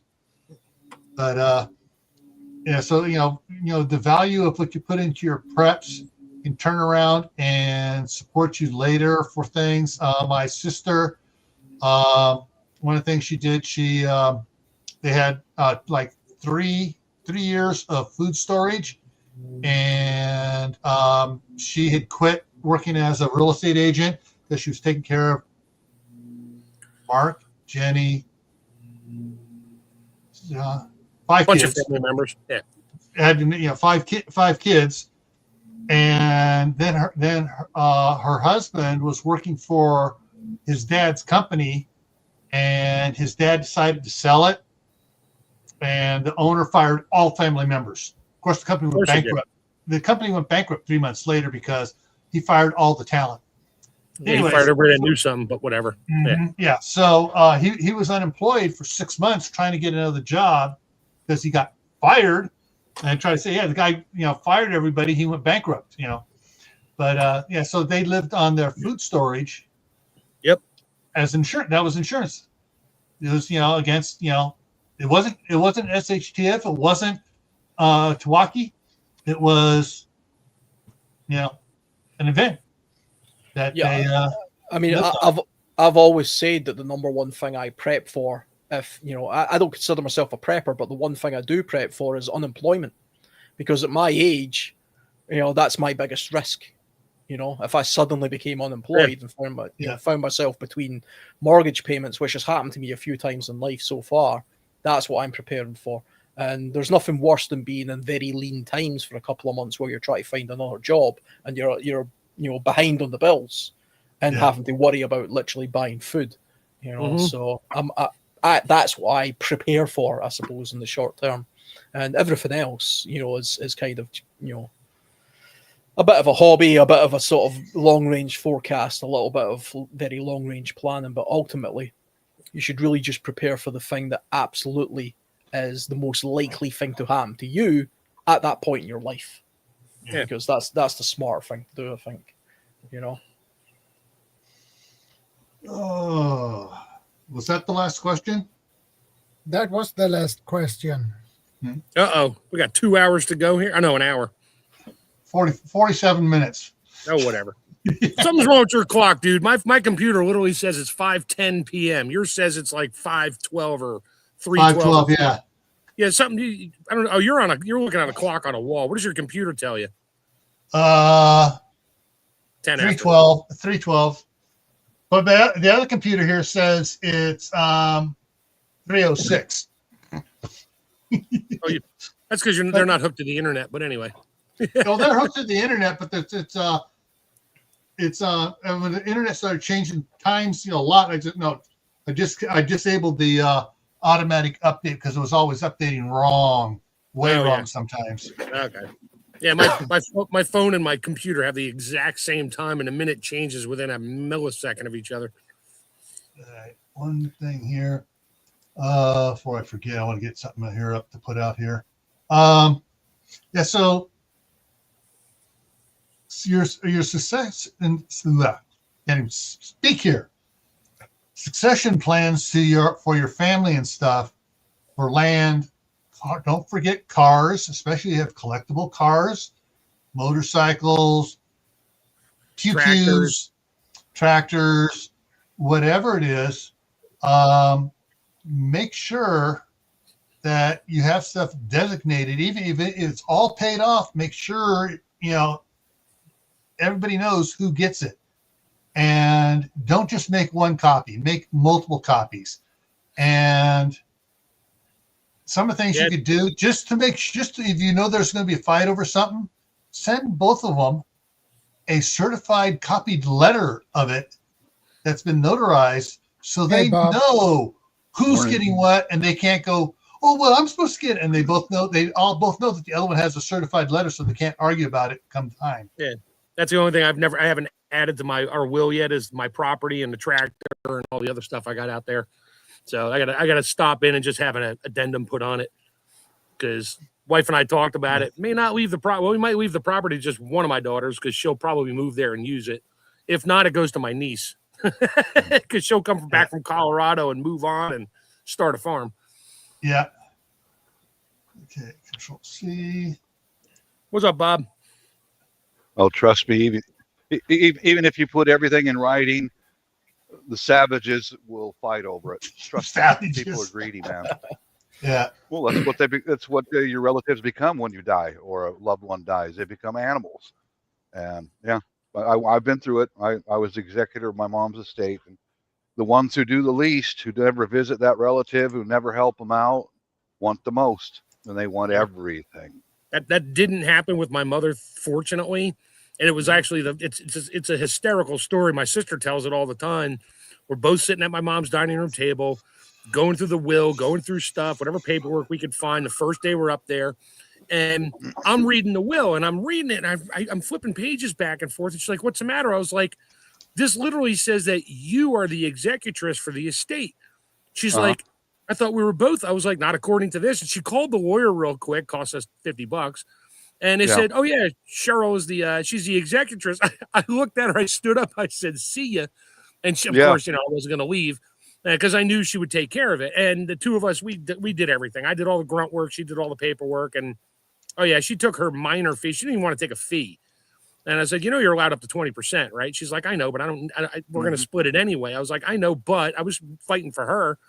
She's like, "No." She's like, you did a lot of work. You always came up here. She didn't go up as much and that. And then we split it. I mean, she took like 10 grand or something. I was like, that's fine, because she used a lot of fuel going back and forth and did a lot of her time.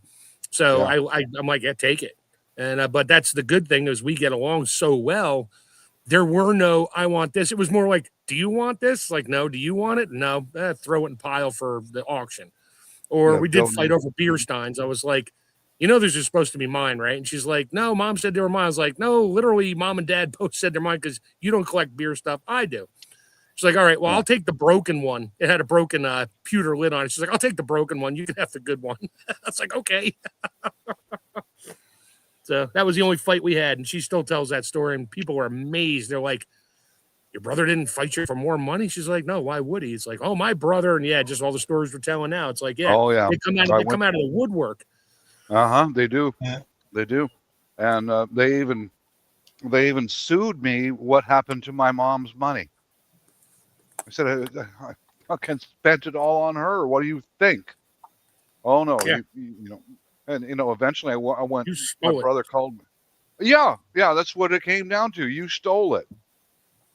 It was just a horrible time of my life. I'm glad it's over with, and I cut ties with every single one of them, all of them, from that moment forward. After it was settled, we're done. I never want to see you savages again, ever, for the rest, or your kids. I think my sister and I are closer now after my mom's passing than we were before. We would chat every now and then. Now it's like daily routine. No, that's good. I didn't, I didn't have a family like that, because they're all heavy drinkers and druggies, and that's why even my life right now, if anyone around me is a heavy drinker or a druggie, get the fuck away from me now. I don't want you around me ever. Friends, families, neighbors, get away from me. Because I see what they become: brain damaged and greedy. Yeah, I do have to admit, though, when we were both up there, we'd have to go to dinner or lunch or something, and because I'd cook when I could, but we were cleaning out the kitchen, so there was nothing left to cook with except like a pan and the fridge, and that was it. And it's like, come on, let's go out and get dinner. I'm like, okay, of course. Where do we go? A brewery. Where does the money come from? The estate. It's like, yep. Thanks, Mom. She just bought us a couple beers, a couple growlers to go, and some steaks. We're good. Yeah, with my mom's one, after she took my sister off as executor and added me and my wife, when my mom passed,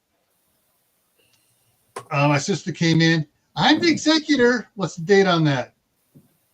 Showed her the other one, which was notarized, and she saw mine was notarized, hers wasn't. She goes, oh, why'd you change that? Well, because you drove her crazy when she was living with you for those 2 years, and she spent the last 8 years living with me. And she talked more to my wife, Chris, than she talked to you or me combined. My wife was her bestie for the last 8 years of my mom's life. Most of them say, "Oh, your mother-in-laws don't get along with their daughters-in-laws." Mine did. They got along great. I suppose I've got the advantage that both my mum and dad are still alive. I've got brothers and sisters, but my mum and dad are worth absolutely nothing, so I won't have this problem. If they were to suddenly drop dead tomorrow, there wouldn't be any fighting over anything. Yeah, nobody wants to be the executor because they have to deal with all the bills. Yeah, I would actually have to probably pay something because there would be bills associated with them. Yeah, I'd imagine.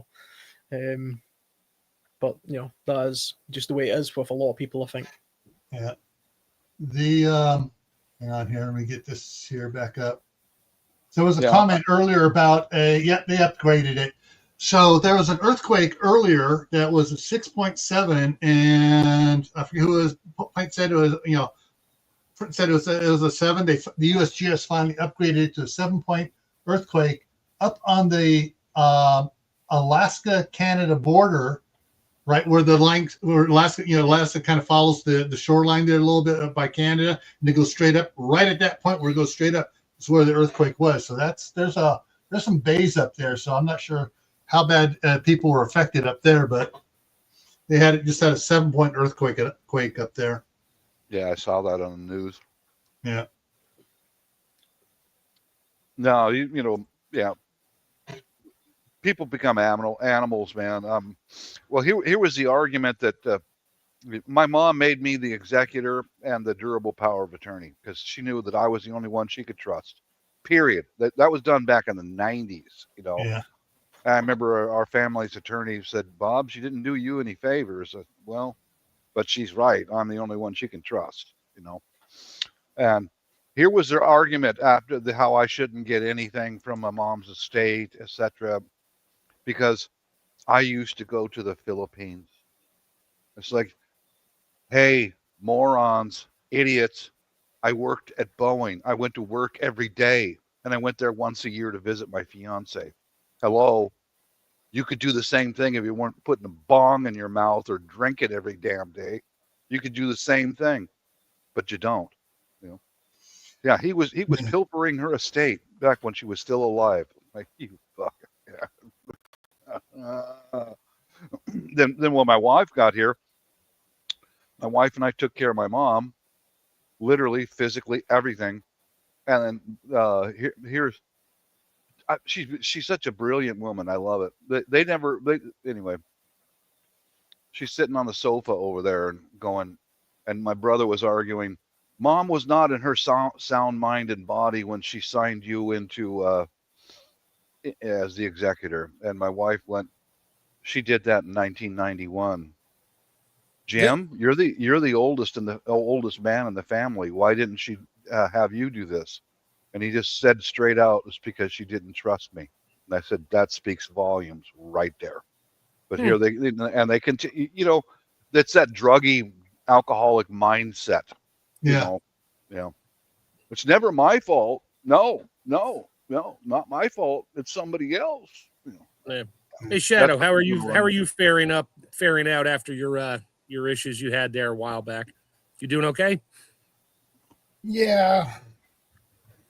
It has been a quite stressful year. Yeah. I would imagine. Yeah, you don't have to get into details, but yeah, I know. A lot of us know because a lot of us have already gone through it. Except for Alan. Yeah. You're in for it, Alan. Yeah. It'll happen. I've got I suppose I've got the luck that both my parents were quite young when they had me. So there's only like 17 years of a difference between me and my parents. So there's every chance I'll go before them. Yeah, just mark my words, Alan. The family members who do the least want the most. Just trust me on that. I seen that with my grandparents. So there was fighting over that, and that was a nasty thing to see.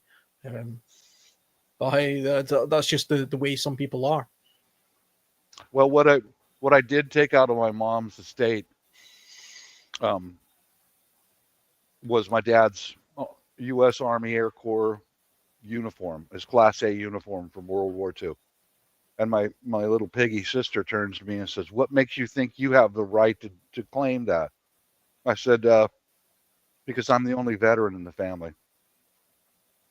That gives me the right. She goes, I'm going to sue you. She saw was, I could probably sell that for $20. Bingo. Yeah, and she says, well, I'm going to sue you for it. And I said, you already have. And go ahead and sue me again. Go ahead.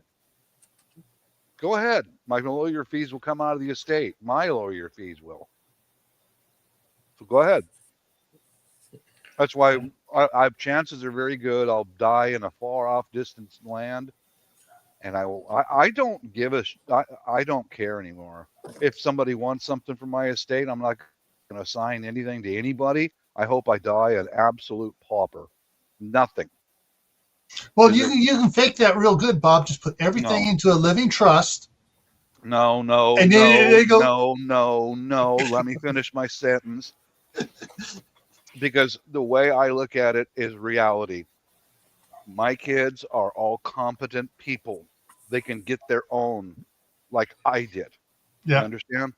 Yeah. I'm not going to sit there and stress and worry and, oh man, I might save $1 so my kids can have it. I don't do that. Yeah. You get your own, like I did. Period. You know.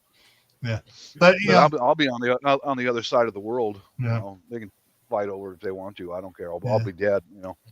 Yeah. My grandmother, for me, my brother, my younger brother, my cousin that's same age as me, and her younger brother, who's the same age as my younger brother, gave all of us $25,000 for down payments on the houses we were getting. Every time we went and bought it, here's 25,000. Here's 25,000. When she passed away, she had, I think, $10,000 in the bank, and she had at one time owned 15 properties that she had as rental properties. And she got tired of dealing with it, and she'd sell one off. She'd sell one off, give stuff to the grandkids, and everybody knew she was doing this. So when she passed away, it was like, party. No, and what she had left over, all the grandkids and everybody else said, all right, her two daughters, my mom, my aunt, you guys divide it up, and they started dividing it up amongst their kids. I mean, it was like, you take some, you take some, you take some, you do something good with it. And that was one of the things. You do something good with it. And so, I mean, she died 6 months after I bought my house. And so the next month, the $5,000 my mom gave me was okay. And it paid down my mortgage a little bit more.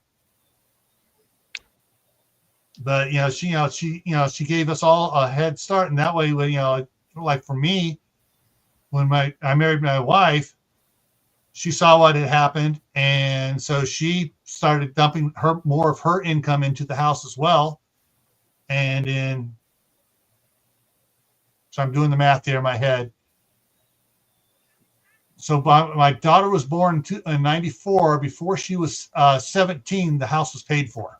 So, and she was born 4 years after. So in less than 21 years, the house was paid for. And from that one, what we have left over, we bought the house across the street here, and 2 months ago, it was paid for. So, and that's what we teach our kids. All right, you get something, do it. Here's the example. We did it. We got 2 houses that are paid for. Save your money and buy your own place. So I got two sons living at home, still paying $700 a month rent, and the rest of it goes in the bank account. So that works. Yeah. So I'm not kicking them out because they're saving money, and they're getting ready to buy their own place. Just not in California. No, yeah, my oldest son, my youngest son wants to buy something near Sacramento because his hobby is going up to the Sacramento Railroad Museum every weekend he can, and he volunteers there as either on maintenance or as a dozen on the trains up there. Yeah. Okay, cool. He's given back historically. I mean, to me, I can't argue with that. Nope. Yeah.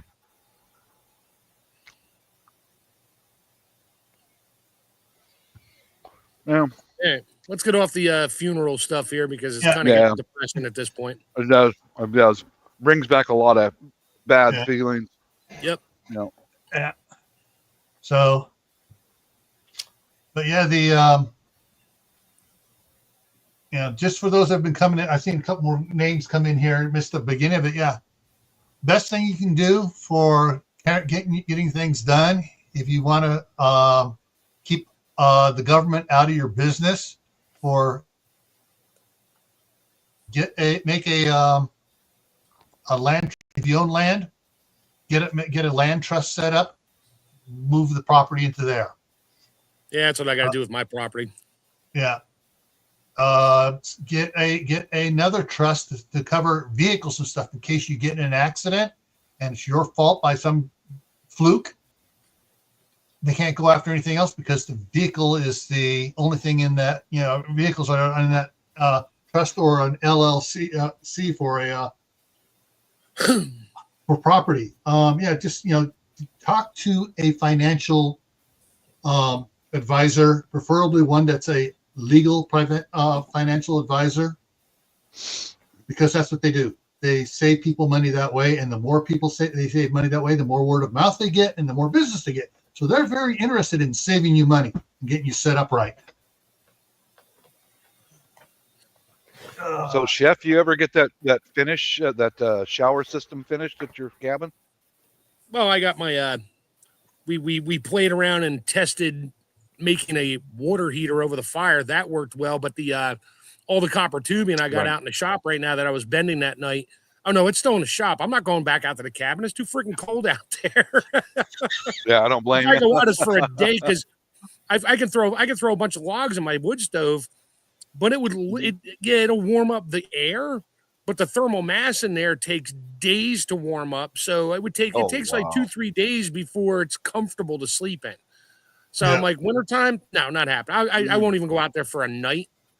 And I'll go out there for a day and just clean some stuff, move some stuff around. I got a few things I got to put back out there, like pots, pans, and that, and a few things I got to pick up, like my diesel jugs that are empty. They're in the cab, and I got to bring those home. But no, in the springtime, oh yeah, no, we're going to set the pump system back up. I filled up 3 55-gallon drums with water from the stream with a water pump that I have hooked to my generator. It took 17 minutes to fill 3 55-gallon drums, and it was about 15 foot of elevation, about 200 feet distance, and it was 3/4-inch ID hose. So yeah, it was like a fire hose coming out the end. It was great. Filled that, and then we hooked up my fake water heater with copper tubing in the fire to see how long it would take to heat up a 55-gallon drum, and it took about to go from 40 degrees to 120 degrees. It took about 12 hours, but it was 3/8 tube and it was small stuff. So, but it worked. It was percolating away and it was getting warm. So I had nice hot water to wash my dishes with instead of trying to boil water. It was just hot enough. I'm like, that's perfect. I can just barely stick my hands in this and wash all my pots, pans, dishes and not use paper goods and not bring the crap back home to wash it. So it was fun. We dumped it all out and we're all ready for next year. We have a better plan for next year, but this was just a test run. I love to test out things I think might work. And it worked. The pump worked. It was a little sketchy at first, but we got that to work. And then the barrels and then my water heater. And other than that, we just cut trees down and just ate good food for 7 days. It was awesome. Why not, man? Enjoy life. Yeah. Oh, yeah. I think see the idea of passing stuff down the line and sort of giving stuff away as inheritance, things like that. There used to be an old thing in survival where the items that you purchased, they were so prized that the quality of them had to be in such a way that they could be literally passed on down the generations. And people in the, probably not the so distant past, especially in Europe, would prize items based on how many generations could they pass that down the line. And they would do it for things like, I've got a couple of stuff lying around just in here just now, where something as simple as, like a wilderness axe. You're going to buy a wilderness axe anyway if you're using one, but you wouldn't just go buy any wilderness axe. You would pay the extra money to get something like, this is a Grand Force Brooks axe. It's an expensive axe. But this is a tool like this could be passed down from one generation to the next and take a sharp edge or something like a handmade, leather pouch like this. You could literally, they still find stuff like this now and again buried in the ground that's 1,000 years old. Wow. And it's still damn near functional because it's preserved and it was so well made. Or a very good sheathed knife, that's full tang and they've been handcrafted and well looked after. Things like this last generations of time. And you might not. I mean, does my son actually want this stuff? Probably not. But if he did, I could be safe in the knowledge that when I'm 70 years old, in theory, if I look after this stuff, it will be exactly as it is right now, in this kind of condition. And in theory, he could do the same thing and pass it on to his children, And that's just a different way of looking at things. We live in a very disposable world nowadays where people just buy things and then they use it for a period of time and then they replace it because it's got broken or whatever. But there was a time where we did that. We used to buy things with the intention of keeping it so well kept because it was so well made. We paid a little bit extra for it because we knew we were going to be passing it on. And, Dutch ovens is a classic case of this happening as well, where women would pass on their pots and pans to their daughters. And it was like a big deal, this because a good set of Dutch ovens were very expensive and they had to be well maintained and looked after. I mean, Chef Tech will know far more about, this kind of stuff to me, but back in the days where Dutch ovens and cast iron pans and stuff were highly valued, highly prized items, they would pass them on to their daughters and things, and it would go down the generations. And people took care of things a lot more back in those days. I think people probably stopped doing that round about, I don't know, when was the consumer age really took off, like the 50s or something, when plastic and stuff started getting invented, where people started buying crap. But, prior to that, people took a little bit more care about the stuff that they had because they wanted to pass it on to their children. Whenever I buy a new item that's for bushcraft, not just hiking, but the actual crafty side of being out in the wilderness, I always make sure I buy something that I imagine that I want to pass on to like my kids when I'm 70 years old.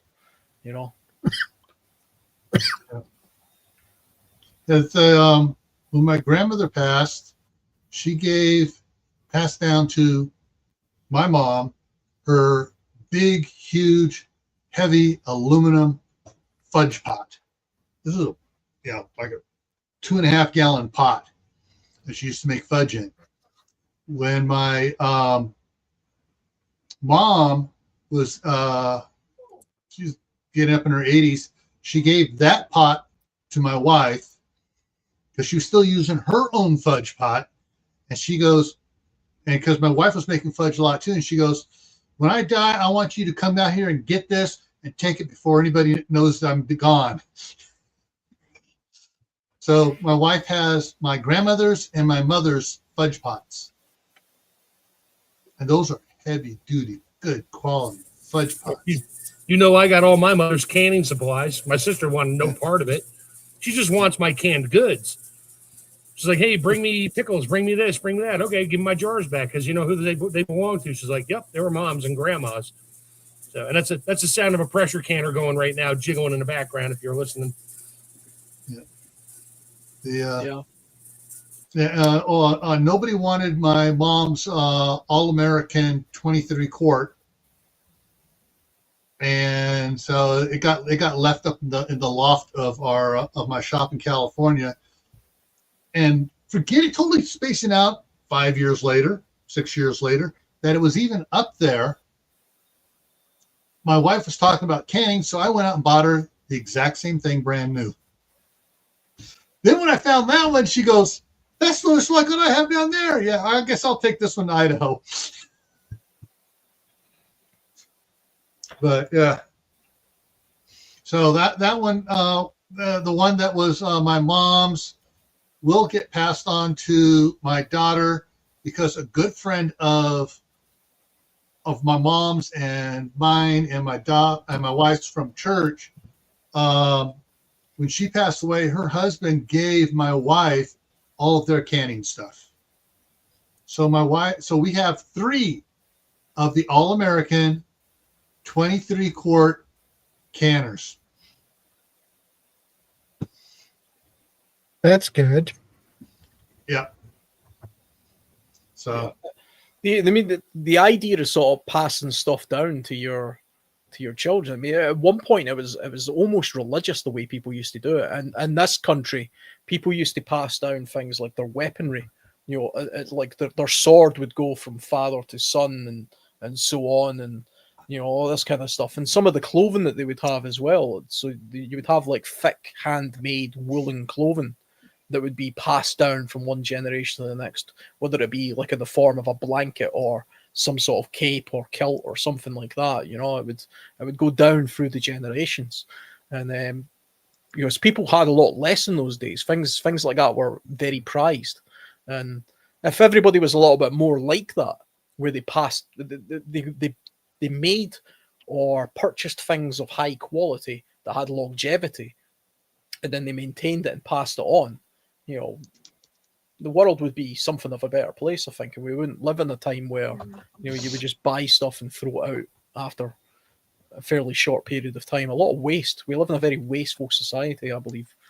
Yeah, we do. Yeah, it's difficult to get quality of any kind. Like what I'll mention, my recent thing is a tool on Amazon says it's Japanese, a gardening tool. Yeah. And I've got some Japanese gardening tools, and they're beautiful. They're worth keeping. So I ordered it on Amazon, and it came in, and it was made in China. So it was mislabeled, misrepresented. So it's like almost everything you order nowadays, or you buy in a marketplace, almost everything now is made in China. It's not worth keeping, you know. Yeah. You've got to take the extra effort, you know. Like if I buy more gardening tools from now on, I'm going to go directly to a Japanese website and order direct, you know. Yeah, I mean, China tapped into the wasteful nature of the West, and so they mass-produced things to, you know, meet the needs. They outcompeted. Yeah, they outcompeted. You know, and we're to blame for that. All they did was take an opportunity. They took advantage of something. They seen a market, and they could undercut it because they didn't pay the kind of salaries that would be expected in our countries. And so they basically made crap and sold us crap because we would buy it. And, you know, I don't blame them for doing that. But we should get back to realizing, well, do we really want to keep going with this? Or do we want to get back to having craftsmen and buying things of, you know, a quality nature? Yeah, it'll cost a hell of a lot more. If you buy something that's made in America, it's going to cost 5 times the price that it'll cost you to buy in China. That's the same in the UK, you know? And as long as you're buying something for an actual practical use that you're going to use, and you intend on sort of maybe even passing it on, then you don't mind paying for something a little bit more valuable, because you're going to have it forever anyway. I mean, this little pouch here that I was talking about earlier on, this, you know, that's a handcrafted leather pouch of very high quality leather, and, you know, brass buckles and stuff like that. That cost me a bloody fortune. Far more than what it would if I was to buy a Chinese version on Amazon. The difference is, I'm never going to buy this again. I've bought it once. That's it. You know, I bought it, I'll use it, and then I'll pass it on to somebody who might want it one day or not. But if I bought the Chinese version, you know, it'll last 3 or 4 years, and then it'll look like garbage, and I'll have to go and buy another one. That's the long-term goal with the tariffs, increasing the tariffs. To get manufacturing, even if it's a foreign company, get it built here. Like, because recently, for example, a large old steel mill that's still somewhat in operation somewhere in Pennsylvania, the Japanese bought it, and they're renovating the whole place. And well, you know how smart they are about manufacturing. They make the best stuff possible, and they're setting it up to where steel is going to be made right here in the U.S., not brought in from China, you know, just garbage. This was passed down to me from my dad, and it was passed down to him from his uncle. His uncle and aunt were in China when Japan invaded China and were taken as civilian prisoners. And when the camp was liberated, he chased the commandant into the woods and came back with the commandant's sword. And so that has become a family heirloom. And so I already know right now who's going to go to from me, unless one of my boys decided to get married and have kids. But it's going to go to my grandson Danny, when he turns 18. That was very nice of that Commandant just to give up that sword like that. Yeah, the only problem is there's this little itty bitty nick in the blade Yeah. where it hit bone.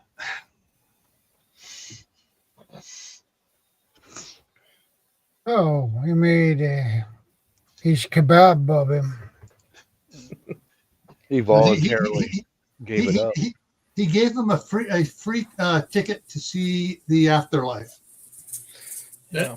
Nice. Hey, and how come we don't hear kids these days fighting over the at the estate divvy up, going, oh, I want those battery powered candles that Mom bought at the dollar store last year. No, we're fighting over the hurricane lanterns from great grandma that are still functional, still good, made of glass, and still work. No, nobody wants the crap that they just bought within the last 15, 20 years. Nobody fights over that flat screen plasma TV. Nobody cares. Nobody wants it. Why? Oh, that's right, because it's crap. It's crap. Yeah. Because it's disposable. Yeah. Yeah, disposable crap. Yeah. No, do you think, Bob? Do you think the tariff idea will work? Do you think? I mean, it already is. It already is working with especially the Japanese and the Koreans. How they're having auto assembly plants here in the United States, and now the Japanese recently bought a steel mill in Pennsylvania. It already is working. It is. Right. I can see. I can see some places where it wouldn't work. I mean, the world, the beauty of having sort of like a free market, a sort of worldwide thing, is some places are just better at others that producing certain things. If you have everything entirely in house in one country, I mean, you're not necessarily getting the best item then. You might have an all-American made car, but European cars or Japanese cars might just be better. That might just be the hard fact, and so you're missing out on getting the best possible product, in exchange for having something that's just as expensive but of less quality. It's the same in the UK as well. I mean, we could have certain things just made here and not buy them from the US or Japan or somewhere like that, but it would be of less quality because technologically it's not as good. I mean, and the Chinese, we like to rip on the Chinese a little bit, but the Chinese also have fantastic innovations in certain technologies, particularly around things like electric vehicles or drones. The Chinese drone market, for example, is the most advanced market on Earth. The civilian side of it, anyway. Yeah. DJI drones, for example, the Chinese company, they are the best drones in the world, bar none. Nothing comes close to it. Now, in America, you guys are about to ban the sale of DJI drones, partly for national security reasons, because those drones are probably hooked up to some Chinese spies network somewhere or whatever. But in reality, it's probably just to try and encourage the American drone market to try and catch up and sell drones, to drone citizens. But my feeling is that all you're going to end up having is a substandard drone, because don't look down on American manufacturing. We build very high quality items. We really do. Yeah, that's true. But I mean, that's not to say other countries don't as well. And it might be the case that just other countries just do some things better. All of my knives, for example, I buy all my knives from Sweden. Now, there's some very good knife makers in Britain, in Scotland and the UK, and there's some great knife makers in the US and places like that. But I tend to find that Swedish-made knives are just the best, purely from a construction point of view and longevity point of view. I might be slightly biased and just I have that mindset, so I kind of go with that notion now. But if suddenly there was a tariff on Swedish knives in the UK where I couldn't buy a Swedish knife anymore and I was forced to buy a British knife, I would have a good knife, but it wouldn't be as good. Yeah. Well, the way it works is like the Swedish company like Volvo, they moved to Korea to manufacture heavy equipment. Yeah. They're made by the Koreans, but the company is owned by the Swedes. Yeah, I mean, it's different if that happens. Yeah, You and know, this knife was made in an axe. I mean, that axe I was showing earlier, that's a Swedish-made knife axe, and it actually has the initials of the man who made it by hand.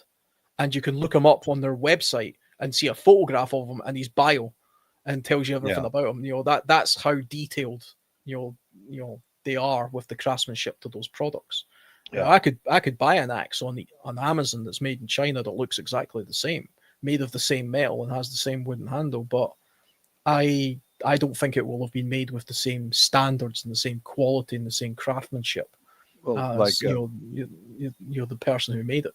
Like these bypass shears. Yeah, it's an American owned company, and these are made in Mexico, and they still have to pass American made quality control.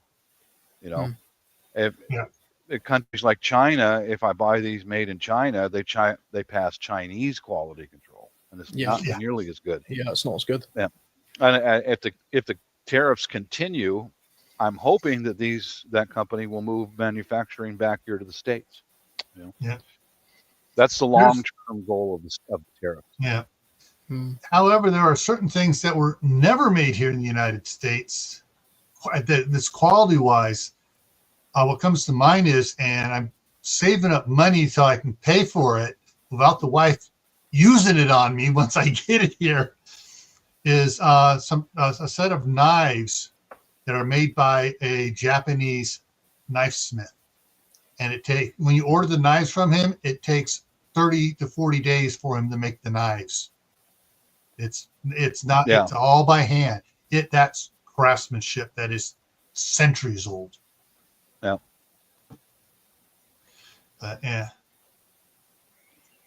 Yeah, it'd be interesting to see how well the tariffs play out, because I've been following it a little bit. I'm not entirely clued up on exactly. I understand the principle behind it, but I'm a little bit.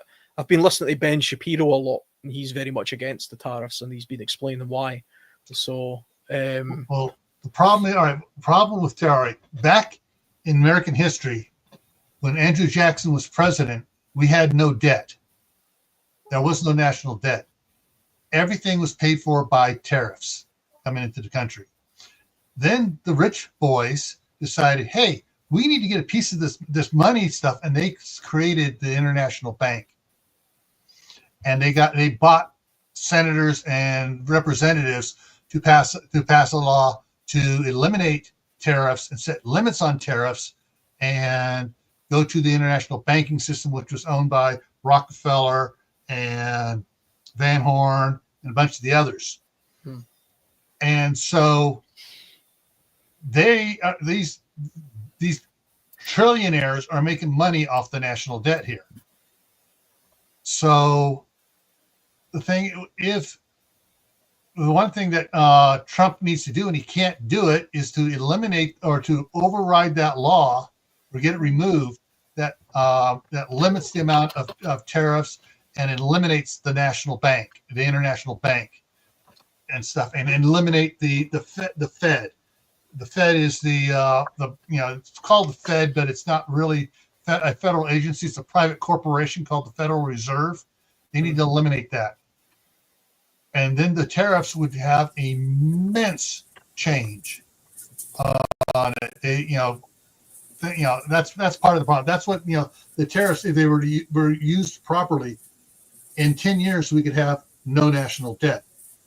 Yeah, I think the first thing he has to do is get us to not be. We need to become a sovereign country again and not a corporate entity. Yeah, that's its own. That's a whole nother 10-hour discussion there. Yeah. Oh, it reminds me of a video from the Fat Electrician. Did you know there are only two branches in the United States government? Yeah, the military. And the military. No, in the military branches, there's only two: the United States Army and the United States Navy. The Air Force is a corporation, and the Marine Corps is a cult. Because who else drinks Cobra blood? Who else eats crayons? That too. I think Crayola owns the Marines. No, they're sponsored by the Marines. Oh, sponsored. That's right. Yeah. Sorry. Didn't mean owned. I meant sponsored. But yeah, the tariffs, you know, it's not just tariffs. It's a bunch of other things in line to get it to work right. But, you know, unfortunately, the rich boys got in there, bought off some crooked senators and representatives, got laws passed. And yeah, it's been a whole downhill nightmare, making the trillionaires richer off of, our national debt.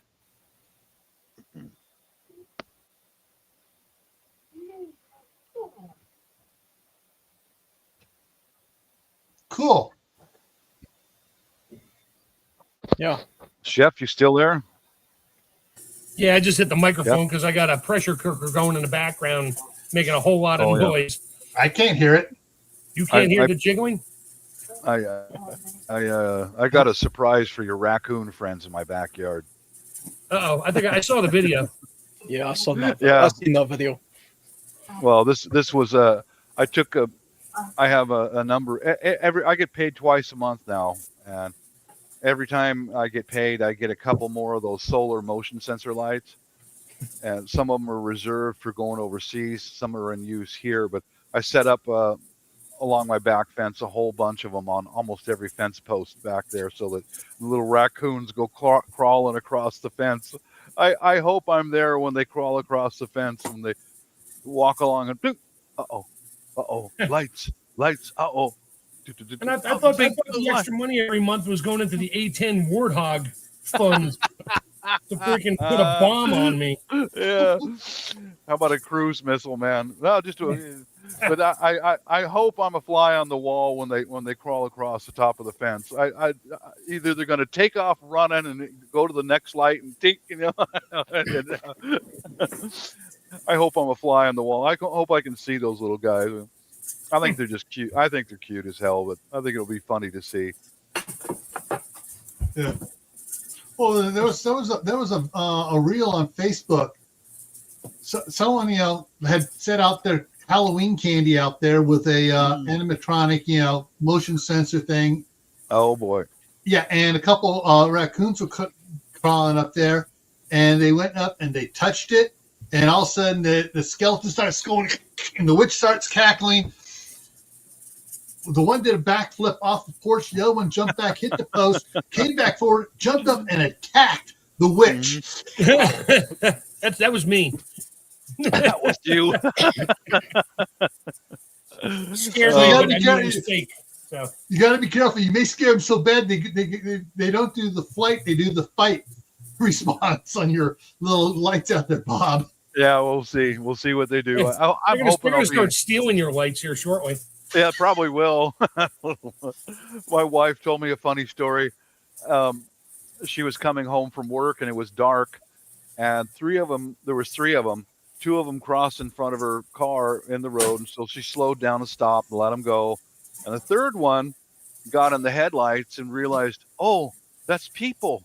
And he looked at the headlights and he comes over to the side of the car like, hi, do you have any food? He putting his hands out. Hey, hi, you're people. You need food. And she said, oh God, she was telling him, don't come into the car, for crying out loud. Get out of here. He just stood there with his hands out. Hey, you got anything to pass to me? I said, yeah, that's what he's doing, hon. He's looking for food because they relate us with food. Well, I want to know is who fed him the first time. It's hard to say. This was a different group in the same small town, but they were a different group farther over that way. But yeah. Are raccoons? Are they much of a nuisance? Do they spread like we don't have raccoons here? I'm assuming they're kind of like a fox. They can be in certain areas. That's why they call them trash pandas. Yeah. They will literally get into your dumpster, your trash can, make an absolute mess of everything, and then take it down to a water source and try to wash it off because they have to wash everything. It's kind of hysterical. Right. Yeah, that's why they come into my backyard, because I've got rain buckets, 5-gallon buckets full of rainwater. and that's why they come into my backyard. I was watching them the other day as they dip something in the 5-gallon bucket and they put it in the grass and roll it around and roll it around, and like that's why you guys keep coming back, you know.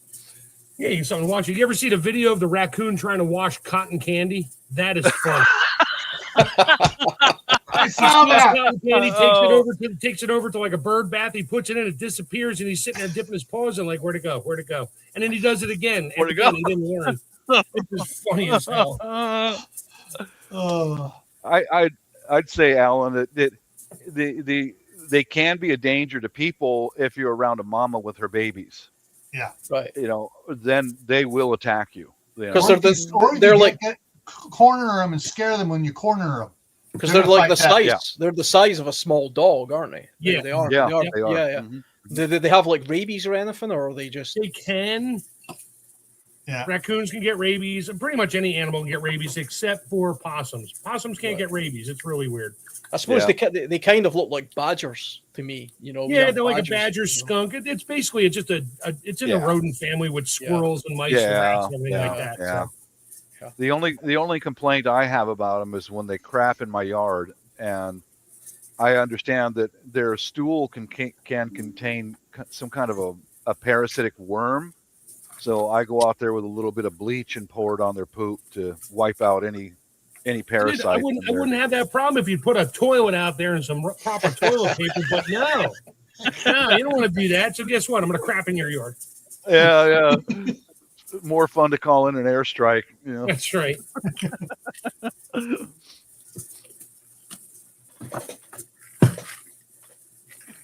No, they are a danger to like your house dogs and stuff like that, house pets. Because I've seen a few videos where a dog will go out in the backyard after them, and they will turn around and attack your dog. Yeah. In fact, they'll kill your hunting dogs too. Don't. A neighbor of mine was from Virginia, and he said he used to have hunting dogs, and when a hunting dog follows a raccoon into a river or a stream, the raccoon will kill him because the raccoon will hold his breath, and raccoons have hands, and he grabbed his hunting dog by the ear. The raccoon held his breath and pulled the dog's head underneath the water in the stream and drowned him, and then let it go and then took off. Yeah. Sadistic little creatures.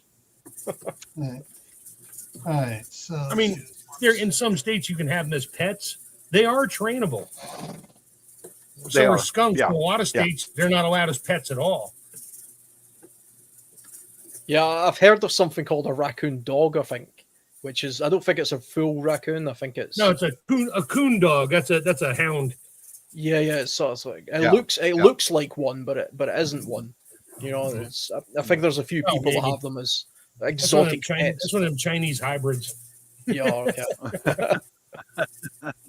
My mom in the 1920s she grew up in Florida, and her uncles, there was hard times in the South during the Great Depression, so they had to go out and hunt for most of their food. And one of them brought home a baby raccoon, and they raised it in their house or the shack that they lived in. She said that was the biggest mistake they ever made, because he never hurt the people, but he was the most mischievous SOB in the world. They know how to open doors, and they know where you keep all the different types of food because they've got a good memory. And she said it was so they used to have to keep butter in a dish in the cupboard, and that damn raccoon found it, and he didn't eat it, but he put his little hands all over it and put it back.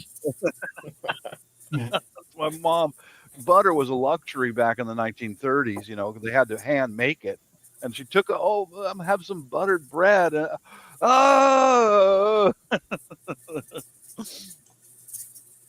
Damn raccoon put his paws all over it, so she had to throw it out. And then he realized you couldn't wash it to eat it. It just turned a greasy smear on his hands. Yes. Mm-hmm. But just think how life has changed, guys.